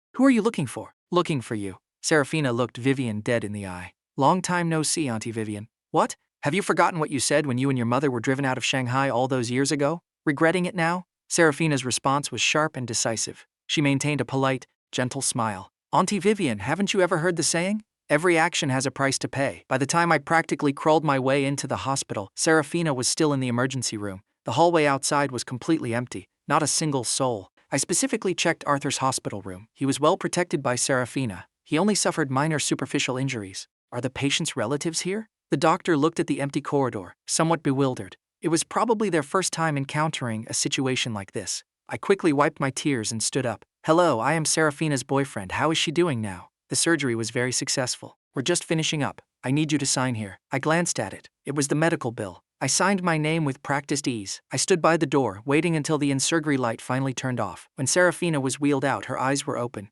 "Seraphina!" I hurried over, wanting to grab her hand. But seeing her covered in bandages, I was terrified of hurting her. "Why are you here? How are you feeling?" "I'm fine, just a bit dizzy. The patient is very weak right now. She needs rest," the doctor reminded me. "Don't be afraid. I won't let anyone hurt you ever again." Seraphina's life was far more precious than my own. Seraphina suddenly reached out and weakly grabbed my clothes. She was agitated. "Don't go. I'm right here. Rest well." Seraphina rarely ever saw my back. Whenever we walked together, I would intentionally drop 2 paces behind to follow her. Seraphina was always the one leading the way. As the elevator doors slowly closed, my retreating figure disappeared into the narrow gap. She couldn't catch me. That overwhelming sense of loss made her dizziness spiral out of control. Ultimately, she fell into a deep sleep. I leaned against the hallway wall, thinking hard. Was it Vivian? No. Even though she was notoriously domineering and spoiled at her core, she was a vulnerable woman. She might act tough, but carrying everything alone was already exhausting her. Then who could it be? I pursed my lips. Regardless of whether Vivian actually ordered the hit on Seraphina, she had to take the fall for this. I suddenly craved a piece of candy, even though I didn't usually have a sweet tooth. I went and bought some, stuffing my pockets full. Waiting until the crowd in Arthur's room had dispersed, I slipped inside. "Hello?" Arthur snapped out of his daze and looked at the unfamiliar boy, a youthful face trying its hardest to wear a cold, mature expression. "Who are you? Your wife is trying to murder you." Arthur frowned deeply. He wasn't entirely surprised by this possibility. Ever since Seraphina's arrival, his relationship with Vivian had plummeted to freezing point. The only reason he hadn't formally reached out to Seraphina was exactly because he was terrified Vivian might do something drastic. You can't just throw accusations around. "Who are you? Do you want to see the evidence?" "Wait here. I'll go get the evidence for you. Our meeting today is a secret. She provoked someone she absolutely shouldn't have. Even if you don't take action against her, I will not let her off the hook." After I left, Arthur remained deep in thought. Someone she shouldn't have provoked. Who? And who on earth was that boy? I was just wandering aimlessly around the hospital. The system asked me in confusion what I was thinking. The plot has completely derailed from the original timeline. Check Seraphina's blackening level. Villain blackening level 70. Do you know why people experience the emotion of hatred? My AI assistant didn't understand human logic. It could only dumbly ask, why? Because they face prejudice. Because they are powerless. Because they are unwilling to accept their fate. Even though I don't fully understand how your system calculates a blackening level, I don't think what Seraphina is feeling right now is blackening. These are the normal, justified emotions a human being should have. If you want her to just live a quiet, peaceful life as a good person under these circumstances, forget about Seraphina. Even I would go insane. "So host, you want to?" "I look incredibly lost," I murmured. "Because Seraphina's track record in the original novel is so notoriously evil, I don't dare to gamble. I'm terrified she'll walk down that exact same path. If others owe her, I will collect the debt for her. If she is powerless, I will hand her the knife. If she is unwilling to accept her fate, I will fill that void for her. If I do all of this, I refuse to believe she can still turn evil against me. She might not turn evil, but you have turned evil. The system chimed in ominously. It knew its host often operated completely outside of logic and reason. Though I said I was going to find evidence, I didn't actually do anything. When no one was around, I slipped back into Seraphina's room to take care of her quietly. This time, I was actually discussing things with Seraphina. Was the attack really orchestrated by Vivian? I frowned. She's that ruthless? Seraphina smiled weakly. No, she just wanted to scare us. I'm the one who negotiated with the assailants. I told them to hit harder, make it look authentic. I sucked in a sharp breath of cold air. Do you have any idea that you almost died? No matter what the situation is, you cannot use your own body to achieve your goals. But this was the easiest way to gain Arthur's absolute trust. Since Vivian really was behind the incident, there's a paper trail. I can pin the entire blame directly on her. Seraphina stared into my eyes. I reached out and gently ruffled her hair. Over the next few days, Arthur had indeed begun investigating Vivian. That strange boy never appeared again. Lying in his hospital bed, Arthur felt a chilling cold seep into his bones. Vivian brought him homemade soup. He didn't touch a single drop. He was terrified the woman was poisoning him. When Vivian heard about the accident, she actually panicked. Even though the car was found to have cut brake lines, and the driver kept his mouth shut, she hadn't expected those thugs to act so recklessly. You should go home. Arthur sighed heavily. He had tolerated Vivian for far too long. He was so incredibly tired. Whenever he looked at Vivian, he felt like a sword was dangling over his head, ready to decapitate him at any moment. After Vivian left, Arthur sprang into action. Since she was willing to be this ruthless, she couldn't blame him for discarding all sentimental ties. I honestly didn't expect the plot to progress this rapidly. When I saw the Sioux Corporation's news plastered all over the front pages, I was completely dumbfounded. Seraphina, look at this! Stock prices plummeting, marriage completely shattered. Plastered everywhere were pixelated, scandalous photos of Vivian, looking utterly disheveled and absurd. The comments underneath were even worse. I clicked my tongue, my face full of worry. You didn't do this, right? We've been glued to each other 24/7. You didn't have the time to do this. Then it must be Arthur. The next step is probably a complete public fallout. After being married for so many years, how could he release such scandalous news about his own wife? For the good of the company, sign this divorce agreement. Arthur, you ungrateful bastard. I should have let that car hit you and kill you. So you admit it. I have tolerated you for far too long. What did her mother ever do wrong? You wanted to murder her. Think about it yourself. I've been with you for so many years. When have you ever truly cared about me? Didn't you keep a picture of your old lover hidden under the bed? Do you have any shame at all? Arthur, let me tell you something. You killed her. It was your infidelity. The love you forever you promised me. Is this how you love me? Crazy. You are completely insane. Sign the agreement. I've done all I can for you. The drama of the Sioux family finally climaxed to its peak, and miraculously none of it was Seraphina's doing. Yet, I didn't feel happy at all. From this page onward, the plot officially entered the countdown. A faint melancholy bloomed in my chest. I couldn't tell if it was guilt or reluctance to leave. When love begins, the countdown to heartbreak starts. Over the next couple of days, I'll go to the company and get what your father wants. My tone was somewhat indifferent. Actually, you don't need to. I know what my dad's goal is. He just wants to bankrupt Arthur's company and use that to establish a foothold in Shanghai. Don't you want power and money? The Sioux family is a total mess right now. If we push a little harder, I have a plan. My words died in my throat, because Seraphina was staring at me. Her eyes contained an obscure, unreadable emotion. I never wanted any of those things. Seraphina's voice was flat. I've never considered myself a part of the Sioux family. I didn't know if I was imagining it, but Seraphina's tone was starting to feel oppressive. Did you know from the very beginning that I was connected to the Sioux family? Is that why you treated me so well? You want the Sioux Corporation. I quickly turned my head away. I didn't mean it like that. I just thought, if you wanted it, I would go fight for it. I felt like I had made a mistake again. I was too obsessed with following the original plot, constantly trying to push her down that predestined path. Did she really just want power back then? But I had no other choice. I lowered my head, remaining silent. Once I left, Seraphina would be completely alone again, having no one to rely on. Thinking about that made me incredibly anxious. Have you ever heard the saying? Except for yourself, no one can accompany you to the very end.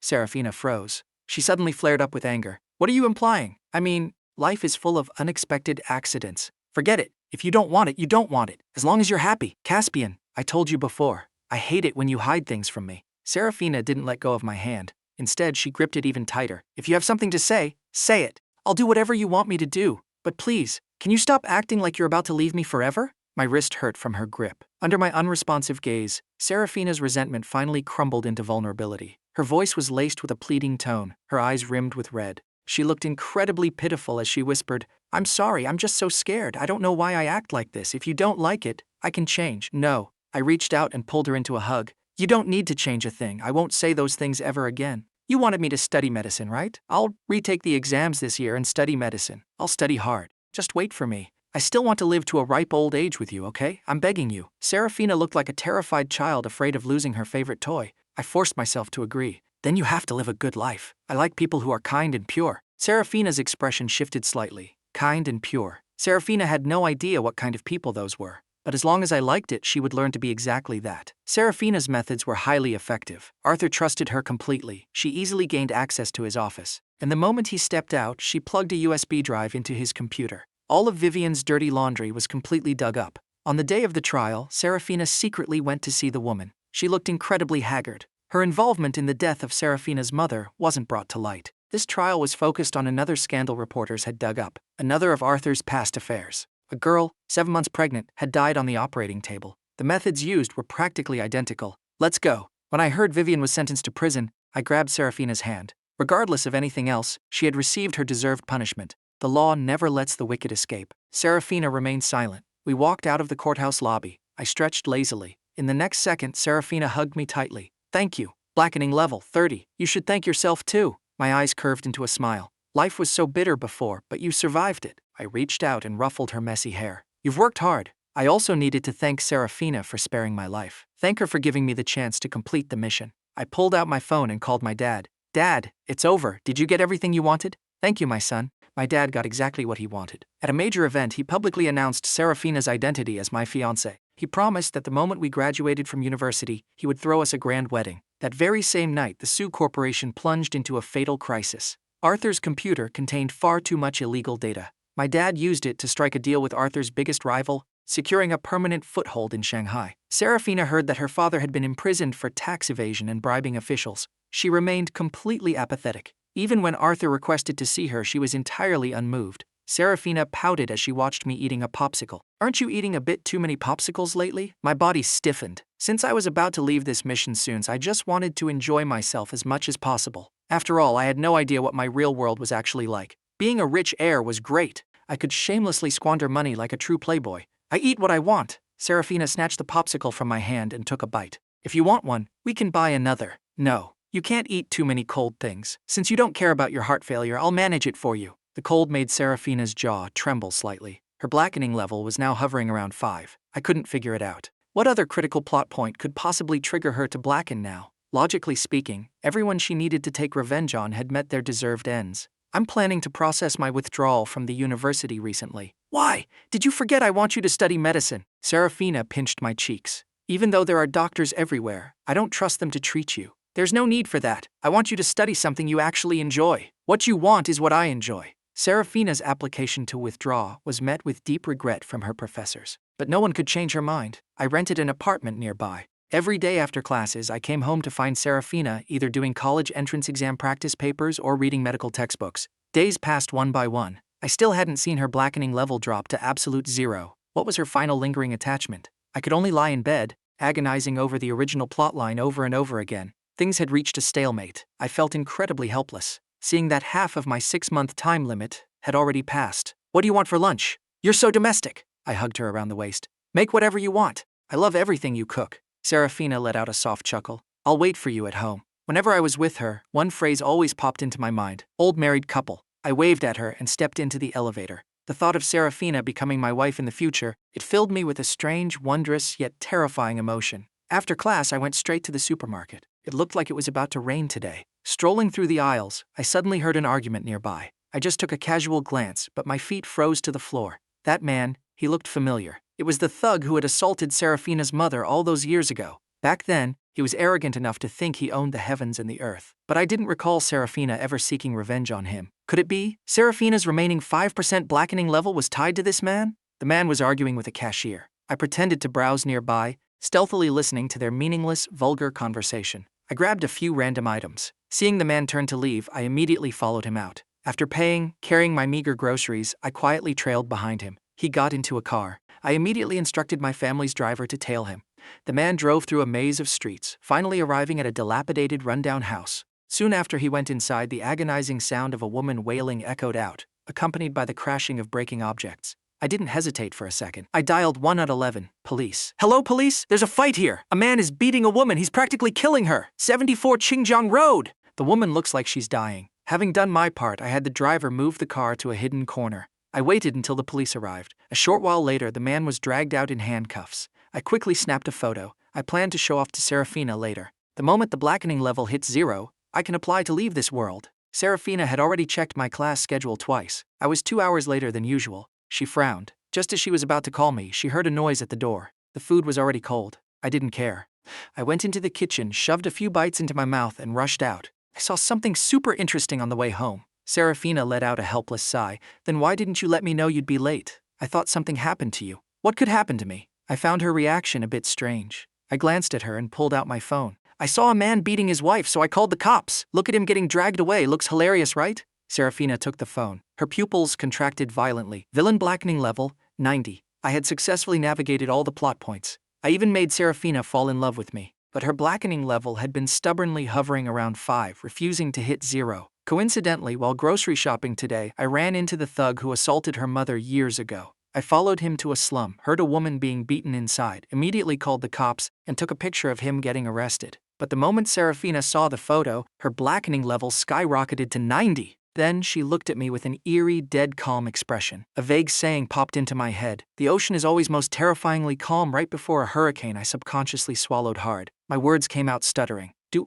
you know him? If you're looking for him, you'll probably have to go to the police station. He doesn't look like a good guy. He definitely won't be getting out anytime soon. Where did you see him? Why did you go to a place like that? I was just bored and wandering around. Can you stop doing things like this? Seraphina stared at me for a very long time before finally sighing. The blackening level dropped alongside her sigh, resting back at that cursed 5% borderline. I had never hated the number 5 so much in my life. But one thing was certain. Seraphina's blackening level had absolutely nothing to do with that old grudge. Wash your hands and eat. Next time you're going to be late, tell me. No matter what happens, you have to tell me first. After saying that, Seraphina frowned. Is me acting like this bad? No, it's great. I quickly denied it. She didn't speak again. She sat across the table, silently lost in her own thoughts. I had observed that Seraphina was zoning out a lot lately. Her mood was highly volatile. The daily updates on her affection level popped up at least 3 times a day, and that was on a quiet day. Thank God it never dropped below 50. I chattered on about random trivial things from school. Seraphina suddenly looked up, cutting me off. Is the food good? Yeah, it's delicious. Seraphina frowned. Then why can't it shut your mouth? The atmosphere instantly plummeted to freezing. I thought for a moment. Are you annoyed by me? I don't like it when you praise other people. Not even a little bit. She was suffering from severe separation anxiety. She rubbed the space between her eyebrows. I'm full. I'll wash the dishes later. We'll go to school together this afternoon. I had absolutely no idea what I said wrong. I just watched helplessly as Seraphina left the table. I guess Seraphina's mind truly operates differently from normal people. She walked me to the classroom door, and finally met the classmate I had been mentioning frequently lately. The girl was indeed very pretty and delicate. Seeing me, she flashed a bright smile. Seraphina's lips curled into a thought-provoking, icy sneer. I had praised this girl's fashion sense before. I had also mentioned that she seemed aloof and didn't have many friends, but was incredibly friendly to me. I seemed completely oblivious to the fact that I was paying way too much attention to this classmate. Seraphina looked the girl up and down critically. Then, she planted a kiss firmly on my cheek. Go on, study hard. Everyone in the class knew I had a stunningly beautiful girlfriend. Seeing her in person today, she truly lived up to the rumors. I'm going to class then. Wait for me later. Suddenly remembering the upcoming mixer event, the girl walked over holding a bottle of room-temperature green tea. Here, this is for you. I don't really want to drink this. Just take a look at it then. Go to class. Your girlfriend looked at me so fiercely just now, Caspian. Does your girlfriend have a bad temper? No way. We girls understand girls best. Have you two just started dating recently? Listening to her ramble, I nodded and handed the green tea back to her. What? My girlfriend buys my drinks for me. Seraphina, who I was constantly thinking about, seemed to sense something. She stood by the window, deep in thought. There were far too many things about me she couldn't understand. She knew I wouldn't harm her. Everything I did felt like I was desperately trying to rip my own heart out, just to show her my absolute sincerity. But what was my ultimate goal? What did I want from her? Seraphina still hadn't figured it out. She didn't want to understand anymore. Self-deception, even if it was foolish, still offered a glimmer of hope. Like, maybe I could just lie to her like this for the rest of our lives. What exactly is Seraphina thinking? This question had been agonizing me for ages. Every time I looked at her, I desperately wanted to ask what lingering regrets she still had. Seraphina acted like my 24/7 best friend and bodyguard, practically wanting to shrink me down and keep me safe in her pocket. If this wasn't a mission, I really felt that spending the rest of my life in peaceful, mundane bliss with her wouldn't be bad at all. New Year's is coming, Seraphina interrupted my train of thought, dropping that sentence out of the blue. We've known each other for almost a year now. When she said that, my first instinct was to nod, but then I froze. I turned and looked at her in shock. You're remembering it wrong! We've known each other for 2 years, the day we actually got close. Can you spend New Year's with me? Just the two of us. When she said this, she met my scrutinizing gaze. Seeing the panic in my eyes, I hurriedly nodded. Okay. Originally, my dad wanted both of us to come home for New Year's. When I told him I was spending it alone with Seraphina, he was silent for a long time. Forget it. You young people have your own lives. If you need anything, tell me. Thank you. My dad paused, sighing. You're my son. Why are you saying thank you? I didn't feel much involvement in the university's winter break. You've moved all your stuff out of the dorm. Are you not planning to go back to school next year? I averted my gaze. I actually was thinking exactly that. I planned to spend this entire month of winter break glued to Seraphina. My goal was simple. Rapidly grind her blackening level down to 0. Didn't I already move out a while ago? I'm just taking this chance to move the rest of my stuff over. Seraphina pressed her lips together, remaining silent. As time marched on, the festive New Year atmosphere grew thicker and thicker. Seraphina seemed to take this holiday incredibly seriously. She cleaned our apartment spotless way in advance. Are you unhappy lately? No, I have you. I ran over to her decisively, bending down to check her expression. Did I do something to upset you? No. Seraphina put down the broom. Her lips curled into a smile, but she looked incredibly pale. I was just thinking, Mom won't be able to celebrate with me this year. I'm just a bit not used to it. My body stiffened. I quickly suppressed the emotions showing on my face.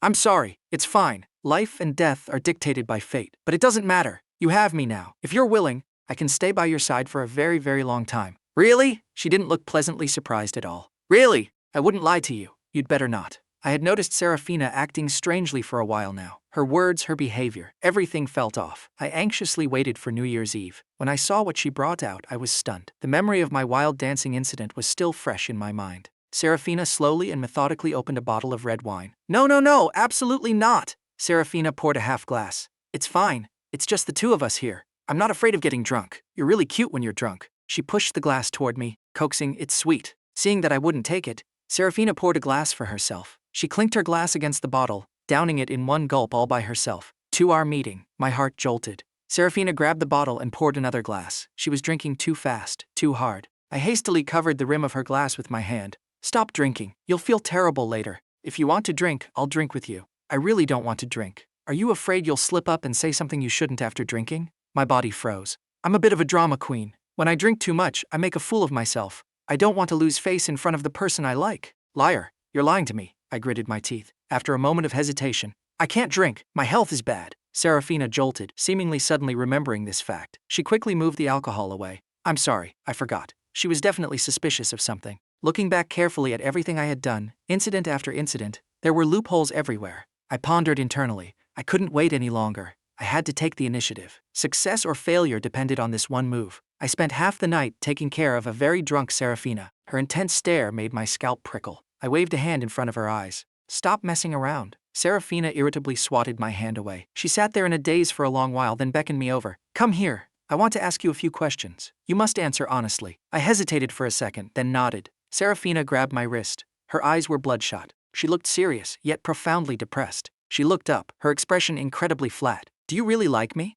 I paused, then nodded firmly. That subtle hesitation was incredibly glaring in Seraphina's eyes. Do you have an ulterior motive for getting close to me? Isn't liking you motive enough? I kept my face totally straight, acting the part perfectly. Seraphina suddenly pulled me into a tight embrace. Don't lie to me. Her voice was a fragile whisper. The smell of alcohol and her burning breath washed over my ear, making my face flush as hot as fire. Anyone can lie to me, but you can't. Why? I actually felt a subtle, lingering trace of murderous intent. Seraphina's voice softened, adding a touch of deep tenderness. Because I trust you. I only trust you. Suddenly remembering something, she fumbled in her pockets. I instantly wanted to jump back, terrified she was going to pull out a murder weapon and end my life right then and there. Her hands were trembling. My heart was quaking. I instinctively squeezed my eyes shut tight. Caspian, Happy New Year. You look nervous. Have a piece of candy, it'll make you feel better. Seraphina lowered her eyes. Can I kiss you? After saying that, her face drew closer and closer to mine. My heart was pounding like a jackhammer. I stared at her, eyes wide open, completely at a loss for what to do. Just as our lips were a mere centimeter apart, she suddenly stopped. She stared at me quietly. Let's go to sleep, it's late. My throat felt incredibly dry. After a pause, I mumbled, next time then, you've been drinking. Seraphina didn't say another word. She walked straight into the bathroom, leaving me sitting there utterly bewildered. The sound of firecrackers erupted outside the window. Fireworks exploded, dazzling and brilliant against the night sky. I stared blankly out the window, a faint, melancholic light reflecting in my eyes. What I didn't know was, after the bathroom door closed, Seraphina stared at herself in the mirror, turned on the faucet and cried. A suppressed, agonizing cry that lasted for a very, very long time. Tears tore at her eyes, venting a profound, bottomless sorrow. When she finally came out, I was already sprawled on the sofa, sleeping like the dead. My phone screen was still lit up, showing an ongoing phone call. Seraphina grabbed a blanket and wrapped it around me. She sat there and watched me sleep for as long as I slept. When I finally woke up, I met Seraphina's exhausted, bloodshot eyes. "Good morning, girlfriend." Villain blackening level. I was violently jolted, fully awake by that notification. My heart pounded so hard I thought I was hallucinating. Villain blackening level, 0. Villain affection level, 80. Congratulations, host. You have achieved the clearance requirements. Reward 1,000 points. Would the host like to exit the mission now? My body trembled. I furrowed my brow. Seraphina immediately looked worried. What's wrong? Are you feeling sick? No. I looked at her with a look of absolute disbelief. Seraphina was truly such an inexplicable, unpredictable person. Did you have a nightmare? No. I reached out and hugged her tightly, burying my face in her shoulder in a daze. Do you want to leave? In my mind, I flipped to the very last item in the systems exchange shop. I reached up and gently smoothed out her hair. Seraphina. I pressed my forehead against hers, her eyes curved into bright, radiant crescents. Do you want to kiss me now? She asked brightly. No. Seraphina frowned. She blinked, tilted her head, and repeated the question. Do you really not want to kiss me? Next time. I was constantly building mental walls, reminding myself, these are just people in a parallel world. They have absolutely nothing to do with me. It's still early. Go back to sleep. I'll go buy breakfast. The usual? Yeah, 3 buns, a bowl of rice porridge with sugar. Buy 2 extra eggs. As Seraphina stepped out the door, a wave of panic washed over her. She couldn't help but turn back to look at me sitting on the sofa. I was looking right back at her. I'm leaving. Be careful on the road. The moment the door clicked shut, I reached out and grabbed an unopened can of soda. Numbly, I pulled the tab. Someone must have shaken it. The carbonated liquid violently fizzed and exploded out. It spilled all over my hands, dripping steadily onto the floor. A sweet and sour aroma instantly filled the air. Seraphina honestly isn't even that great anyway. Without realizing it, 2 lines of clear tears slid down my face. If I leave a clone behind, he'll take good care of Seraphina for me, right? I still have a month left. If you really can't bear to leave. I don't care! Triggered by the AI assistant's provocation, I loudly submitted my request to exit. The world around me began to dissolve. My consciousness instantly plunged into absolute darkness. A horrific, soul-tearing agony erupted from the very core of my being. Host, bear with it! You get what you pay for. I have to extract from the deepest parts of your soul to replicate a perfect clone of you. Damn it, why didn't you tell me this earlier? I am a host. From today onward, your name is Caspian. You are kind, sunny, and emotional. You deeply love someone named Seraphina. You would sacrifice everything for her, even your own life.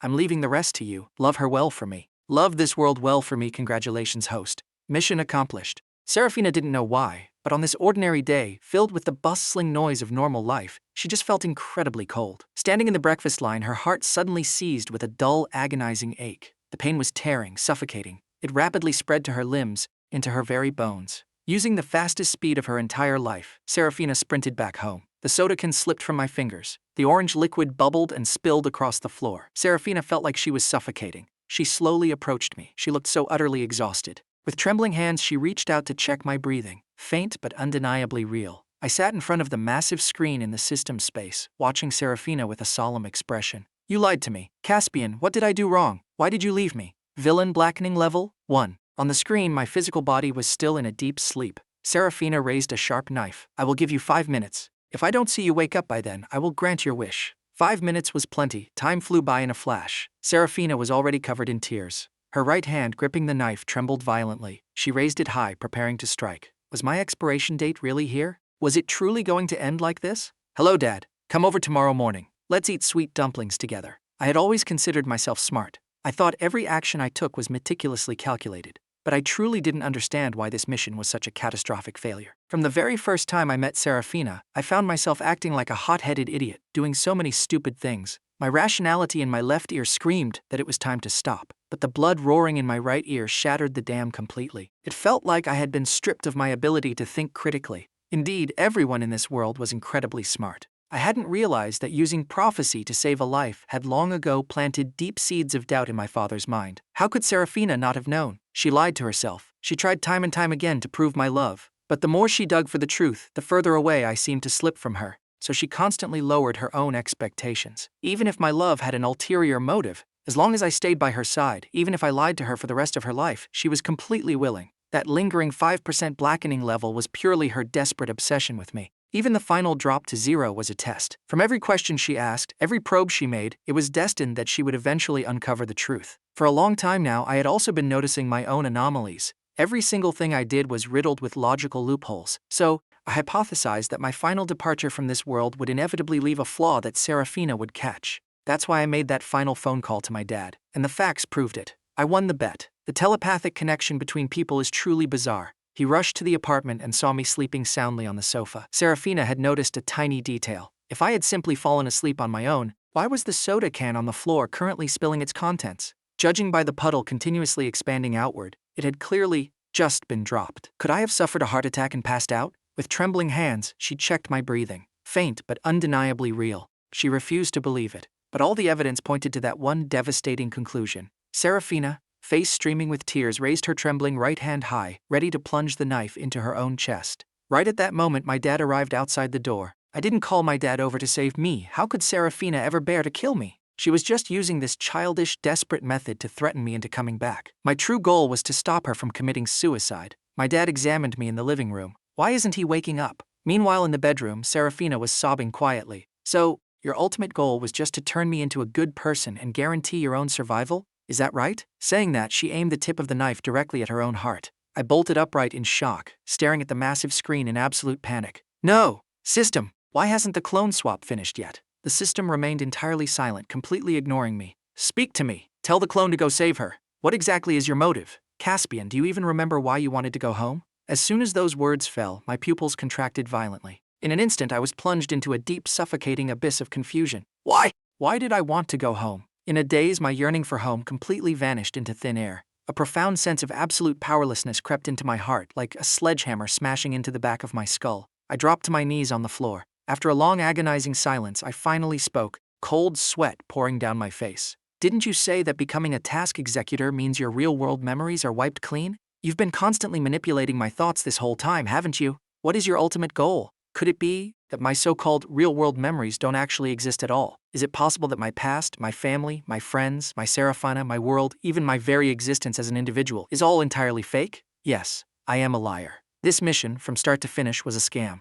You are indeed very smart. That's why I've been constantly suppressing your cognitive abilities. Otherwise, you would have suspected me. You are my creation. You are just a string of data that managed to gain consciousness. Seraphina is data. Your dad is data. This entire world is me. I have always looked down on you. You are pathetic, cowardly, impulsive, and incredibly arrogant. Look at how good Seraphina is to you. She is literally risking her life right now to force you to come back. Why won't you just open your eyes and look? You coward who doesn't dare to face his own true feelings. The system's voice echoed relentlessly through the empty white space. My emotions were in complete turmoil, unable to calm down for a very long time. I curled up in the corner, sobbing uncontrollably. The silence was suffocating. That one speech had completely obliterated my psychological defenses. It shattered my entire worldview. Everything I possessed, everything I yearned for, it was all fake. An aura of absolute despair filled the room. So what was the point of my existence? Just to be used as a plaything by the system. I had lost completely and utterly. I had lost my entire existence. After a long silence, a voice rang out.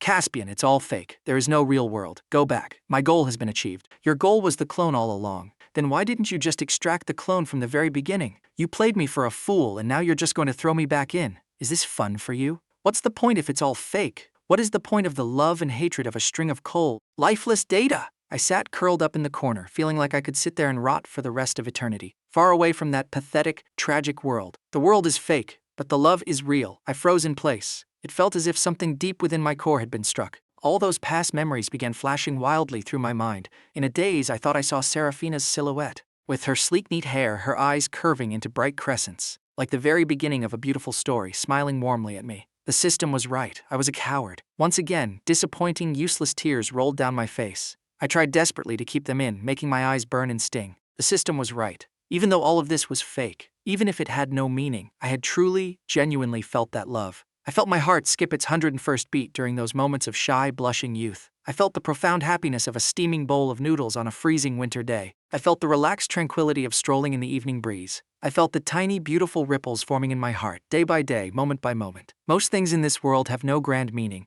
but love, by its very nature, defies all logic. After all, we were born for love. The love is real. Therefore, the world is real. Go back. Someone is waiting for you there. Tears flew from my eyes. I sprinted toward the massive screen like a madman. The first time I met you, I was so panicked. I couldn't find the right words to say. You walked toward me and held out your hand. You held my hand tightly and never let go. I've grown used to having you by my side every single day, taking care of my sensitive, delicate heart. This movie has such a romantic opening scene. I want so badly to watch it with you until the dawn breaks. I want to spend a beautiful evening, writing this song just to sing for you. I want to tell you, every way you love me melts into the sweetest candy. The moment I crashed through the screen, that familiar, agonizing pain struck me again. It felt like something was being violently ripped from my body, but I didn't care. I charged forward recklessly. A blinding white light consumed my vision, just as Seraphina raised the sharp knife, steeling her resolve to plunge it into her own heart. A hand shot out and gripped her wrist with an iron grasp. "I'm back," she sobbed silently for a moment, then burst into loud, heartbroken wails. All the grievances she had suppressed for so long poured out like a broken dam. I looked down. I saw her holding out the rice porridge and the eggs.